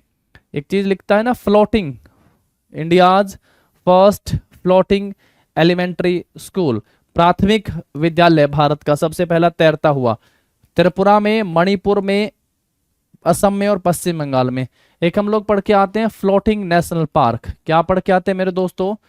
फ्लोटिंग नेशनल पार्क, तैरता हुआ राष्ट्रीय उद्यान national park. Floating national park पढ़ के आते हैं, तैरता हुआ राष्ट्रीय उद्यान, तैरता हुआ राष्ट्रीय उद्यान पढ़ के आते हैं। फ्लोटिंग नेशनल पार्क पढ़ के आते हैं। किस नाम से पढ़ के आते हैं फ्लोटिंग नेशनल पार्क? तो किबुल लामजाओ। क्या नाम हो गया है? किबुल लामजाओ पढ़ के आते हो? बिल्कुल सर, किबुल लामजाओ, किबुल लामजाओ। एक तो ये चीज थी किबुल लामजाओ, भारत का पहला तैरता हुआ राष्ट्रीय उद्यान किबुल लामजाओ। ऐसे ही ध्यान रखोगे, जो पहला तैरता हुआ जो है आपका विद्यालय हो गया है ये मणिपुर में हो गया। मणिपुर में कहाँ पे हो गया भाई? ये लोकटक झील के पास, ध्यान रखोगे कहाँ पे? लोकटक, लोकटक झील। और कब उद्घाटन किया गया था? तो 2017 में इसका उद्घाटन किया गया था। लोकटक झील जो है पूर्वी भारत की मीठे पानी की सबसे बड़ी झील है। पूर्वी भारत की मीठे पानी की सबसे बड़ी झील, पूर्वी भारत की मीठे पानी की सबसे बड़ी झील, सबसे बड़ी झील भी है। और ये हो गया केबुल लामजाओ, आपको पहले ही पता है राष्ट्रीय उद्यान हो गया है, तैरता हुआ राष्ट्रीय उद्यान। मणिपुर इस क्वेश्चन का सही आंसर हो जाएगा। भारत का India's first floating elementary school जो वो कहाँ पे हो गया? India's first floating elementary school जो है वो आपका मणिपुर में हो गया है। लोकटक झील भी है, पूर्वी भारत की मीठे पानी की सबसे बड़ी झील पढ़ के आते हैं हम लोग। फ्लोटिंग नेशनल पार्क पूछेगा तो केबुल लामजाओ जो भारत का पहला तैरता हुआ राष्ट्रीय उद्यान हो गया है। चलिए नेक्स्ट क्वेश्चन के ऊपर आते हैं फिर हम लोग इसके बाद। देखो, name the India's first satellite. India's first satellite का नाम क्या था? भारत के पहले उपग्रह का नाम बताए। बाणभट्ट ना, ये तो हर्षवर्धन का दरबारी कवि था, हर्षवर्धन का दरबारी कवि, ये तो हर्षवर्धन के दरबारी कवि थे। वराहमिहिर भी, महावीर भी, आर्यभट्ट भी। कौन थे? आर्यभट्ट जो है, आर्यभट्ट के नाम से भारत का पहला उपग्रह था। तो आंसर क्या हो जाएगा हमारा यहाँ पे? Option D. और कब भाई? 1975 में, 19 अप्रैल 1975 को भारत का पहला उपग्रह छोड़ा गया था। नाम क्या हो गया है इसका? आर्यभट्ट हो गया है भाई। 1975 का साल भी पूछेगा आप सबसे आगे चलकर, और आर्यभट्ट तो नाम आप सबसे यहाँ से पूछ ही लिया, ये भी ध्यान रखोगे आप। तो मैंने आप सबसे पहले ही कहा था भाई, इसरो को जरूर पढ़ना है, इसरो, और जो है डीआरडीओ को जरूर पढ़ना है। इसरो और डीआरडीओ इन दोनों को जरूर पढ़ के आना है। ठीक है, इसरो और डीआरडीओ को जरूर पढ़ना है। जितनी इनसे चीजें डिटेल आप ले सकते हो उतनी डिटेल आप सब ले लीजिएगा, ये बेहद खास आप सबके लिए रहने वाला है। ठीक है, ऑप्शन डी सही आंसर हो जाएगा हमारा। नेक्स्ट क्वेश्चन के ऊपर आते हैं फिर हम लोग इसके बाद आगे बढ़ते हैं। Who was the first Indian women to swim across the English channel? English channel तैरकर पार करने वाली पहली भारतीय महिला कौन थी? प्रिया झिंगन, आरती शाह, इंदु शर्मा, उपरोक्त में से कोई नहीं। तो आरती शाह जो है इंग्लिश चैनल को तैरकर पार करने वाली पहली भारतीय महिला थी, आरती शाह। संतोष यादव कौन थी भाई? माउंट एवरेस्ट को 2 बार फतेह करने वाली पहली महिला, नाम संतोष यादव। 2 बार एवरेस्ट फतेह करने वाली पहली महिला, 2 बार एवरेस्ट फतेह करने वाली पहली महिला। और अनीता कुंडू, अनीता कुंडू, ये 3 बार भाई, अनीता कुंडू का नाम कितनी बार ध्यान रखोगे? 3 बार आप सब जो है नाम ध्यान रखोगे, ठीक है। चलिए ये दोनों ध्यान रखेंगे। यहाँ से आरती शाह हो गए। और पहले भारतीय अगर आप सबसे पूछे, फर्स्ट भारतीय जो इंग्लिश चैनल को, तो महिला हो गई हैं। फर्स्ट भारतीय, केवल महिला पुरुष कुछ ना पूछ के पूछे तो फर्स्ट एशियाई भी हो गए थे। नाम है मिहिर सेन। मिहिर सेन जो है वो फर्स्ट भारतीय और एशियाई बन गए थे जिन्होंने इंग्लिश चैनल को पार करा। आरती शाह पहली भारतीय महिला हो गई हैं, तैरकर इंग्लिश चैनल को पार करने वाली पहली भारतीय महिला। चलिए नेक्स्ट क्वेश्चन पे आते हैं। फिर इसके बाद हम लोग देखो जरा, चलिए नेक्स्ट देखिएगा। फिर इसके बाद जो है हमारा, who was the first chief justice of India, Bharat के पहले मुख्य न्यायाधीश कौन थे?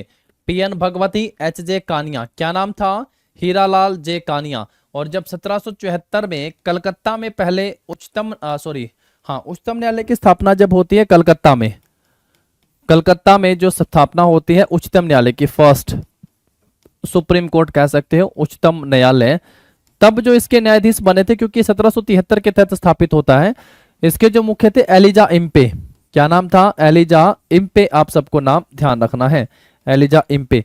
और सुप्रीम कोर्ट से संबंधित जो है आपका अनुच्छेद पूछे अगर सुप्रीम कोर्ट से, तो सुप्रीम कोर्ट की स्थापना से संबंधित भारतीय संविधान में किस अनुच्छेद में बताया गया है? तो अनुच्छेद जो होगा 124 हो जाएगा, 124 नंबर अनुच्छेद, ध्यान रख लीजिएगा। हीरालाल। वाई वी चंद्रचूड़ जो हैं, इनका कार्यकाल सबसे लंबा रहा है। इनका कार्यकाल सबसे लंबा रहा। इनका कार्यकाल जो है एक सीजीआई के रूप में सबसे लंबा रहा। तो सबसे लंबा कार्यकाल पूछे तो ये अभी इन्हीं के बेटे आते हैं, डीवाई चंद्रचूड़ करके। चंद्रचूड़ जो है अभी एट प्रेजेंट में है, वर्तमान में है। ये भी ध्यान रखोगे आप सब, वर्तमान में हो गए हैं, ठीक है। तो फर्स्ट ये स्थापना का मैंने आप सबसे कह ही दिया था कि अगर सुप्रीम कोर्ट की स्थापना आप सबसे पूछेगा तो क्या हो जाएगा, 28 जनवरी 1950 को स्थापना होती है। चलिए नेक्स्ट क्वेश्चन के ऊपर आते हैं, फिर हम लोग इसके बाद आगे बढ़ते हैं। Who was the first chief election commissioner of India, Bharat के पहले मुख्य चुनाव आयुक्त कौन है? Chief election commissioner. तो देखिएगा दोस्तों, सबसे पहला तो पॉइंट यहाँ पे होता है कि भैया स्थापना कब होती है। स्थापना का पॉइंट ध्यान रखोगे तो 25 जनवरी 1950 को स्थापना होती है, 25 जनवरी 1950 को। फर्स्ट जो पूछे आप सबसे तो सुकुमार सेन जो थे, पहले कौन थे? तो Sukumar Sen first chief election commissioner हो गए हैं। उसके बाद आप सबसे पूछे अगर वर्तमान में कौन है, अगर आप सबसे पूछे वर्तमान में, तो आंसर होगा राजीव कुमार जो हैं वो वर्तमान में हो गए हैं। उसके बाद आप सबसे पूछे कि चुनाव आयोग जो है वो 3 सदस्य कब हुआ था? चुनाव आयोग 3 सदस्य कब होता है? तो फर्स्ट टाइम तो ये 1989 में हुआ, लेकिन उतना प्रभावी नहीं हो पाया। फिर ये अभी जो चुनाव आयोग हम लोग पढ़ रहे हैं तो ये 3 सदस्य कब हो गया था? 1993 में हो गया था। 1993 में जो है फोटो वाले पहचान पत्र, यानी फोटो पहचान, फोटो आईडी कार्ड जो है, आईडी कार्ड वो जारी किए गए थे इलेक्शन कमीशन के द्वारा। फोटो वाले पहचान पत्र जो है जाली मतदान को रोकने के लिए कब जारी किए गए थे? तो 1993 में जो है इनको जारी किया गया था। यह भी ध्यान रखना है, 1993 में इनको जारी किया गया था, ठीक है। सही आंसर तो मिल ही गया हम लोगों को यहाँ से। ऑप्शन ए क्या हो गया है? सुकुमार सेन ये हो गए हैं भाई पहले भारत के मुख्य चुनाव आयुक्त, chief election commissioner of India, chief election commissioner of India, ध्यान रखोगे। चलो आगे बढ़ते हैं, फिर हम लोग इसके बाद नेक्स्ट पे आते हैं। Who served as the first law minister of India, पहले कानून मंत्री जो है भारत के कौन थे?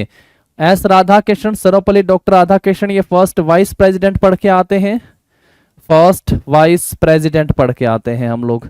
पहले vice president and second president, second president, पहले उपराष्ट्रपति और दूसरे जो है भारत के राष्ट्रपति पढ़ते हैं। भारत के जो उपराष्ट्रपति होते हैं ये जो है राज्यसभा के पदेन सभापति भी होते हैं। तो अगर आप सबसे पूछे कि राज्यसभा के पहले अध्यक्ष कौन थे तो सर्वपल्ली एस राधाकृष्णन आंसर हो जाता है।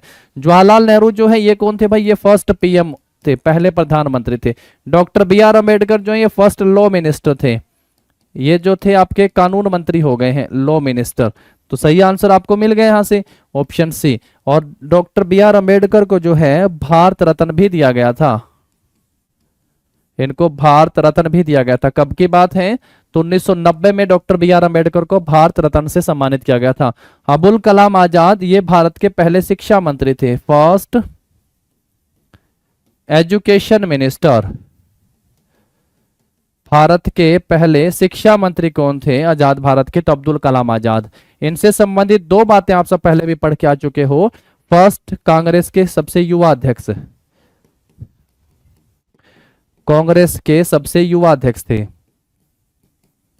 कांग्रेस के सबसे युवा अध्यक्ष थे ये, कांग्रेस के सबसे युवा अध्यक्ष के रूप में नाम ध्यान रखोगे जब इन्होंने स्पेशल अधिवेशन की अध्यक्षता करी थी। और सेकंड जो है, अध्यक्ष के रूप में जो है सबसे लंबा कार्यकाल था, अध्यक्ष के रूप में सबसे लंबा कार्यकाल इनका रहा गया, क्योंकि उस समय अंग्रेजों भारत छोड़ो का प्रस्ताव लेके आए और कांग्रेस को अंग्रेजों ने अवैध घोषित कर दिया, तो फिर कांग्रेस के कोई सेशन ही नहीं हुआ, तो अध्यक्ष चेंज नहीं होगा। अध्यक्ष का कार्यकाल वैसे 1 साल होता था, तो ये हो ही नहीं पाया। तो मौलाना अबुल कलाम आजाद पहले एजुकेशन मिनिस्टर हो गए हैं और भारतीय संविधान के जनक के रूप में जाने जाते हैं कौन भैया? Doctor B R Ambedkar. और इनको जो है डॉक्टर बी आर अम्बेडकर को प्रारूप समिति के अध्यक्ष थे। ये किस समिति के अध्यक्ष थे? प्रारूप समिति के, प्रारूप समिति के अध्यक्ष हम लोग इनको पढ़ के आते हैं, डॉक्टर बी आर अम्बेडकर। नाम ध्यान रखेंगे आप सब, ठीक है दोस्तों। चलिए आगे बढ़ेंगे फिर हम लोग इसके बाद नेक्स्ट क्वेश्चन पे आ जाते हैं। इसके बाद ये पूरा का पूरा आप सबको ध्यान रख लेना है ये सारी बातें, क्योंकि फर्स्ट अगर प्रेजेंट पूछता तो डॉक्टर राजेंद्र प्रसाद पहले प्रेजेंट हो जाते। Who is the first woman lawyer to be sworn in as a judge of the Supreme Court of India? Bharat के सर्वोच्च न्यायालय के न्यायाधीश के रूप में शपथ लेने वाली पहली महिला वकील कौन थी? पहली महिला वकील, पहली महिला वकील के रूप में ध्यान रखोगे भाई। नाम है गीता मित्तल, इंदु मल्होत्रा नाम है। क्या नाम है? इंदु मल्होत्रा पहली वकील अधिवक्ता होती है जो सुप्रीम कोर्ट में जज बनती है। समय रहा होगा 2007 का। बाकी तीनों आप सबको पहले ही बता दिए हैं। फातिमा बीवी जो है सुप्रीम कोर्ट की पहली जज थी। अन्ना चांडी पहली भारतीय जज हो गई हैं, सेशन कोर्ट की थी केरला में। और हिमाचल प्रदेश की जो है हाई कोर्ट की जज बनने वाली पहली, सॉरी मुख्य न्यायाधीश बनने वाली पहली महिला का नाम क्या हो गया? लीला सेठ। और अभी इंदु मल्होत्रा हो गई हैं पहली महिला वकील जो जज बनती हैं। नेक्स्ट क्वेश्चन के ऊपर आते हैं फिर हम लोग, इसके बाद आगे बढ़ते हैं। भारतीय सेना में शामिल होने वाली पहली महिला कैडेट कौन थी? Who was the first lady cadet to join Indian army? Avani Chatterjee, Mitali Raj, Priya Jhingan. और आपका मिताली राज तो क्रिकेटर हैं, मिताली राज क्रिकेटर पढ़ के आते हो कि नहीं पढ़ के आते हो? क्रिकेटर। अवनी चटर्जी और प्रिया झिंगन, क्या आंसर कर देंगे भाई? क्या हो जाएगा हमारा इस क्वेश्चन का सही आंसर? बताओ जरा। पहली महिला कैडेट का नाम क्या था? ये पहली महिला पायलट करके भी आप सबसे पूछता है। जो अवनी है वो लड़ाकू पायलट है पहले, ये भी ध्यान रखोगे आप सब। अवनी चटर्जी। प्रिया झिंगन जो है कैडेट में शामिल होने वाली हो गई है पहली। ये फर्स्ट जो है लड़ाकू पायलट में ध्यान रखोगे, फाइटर पायलट।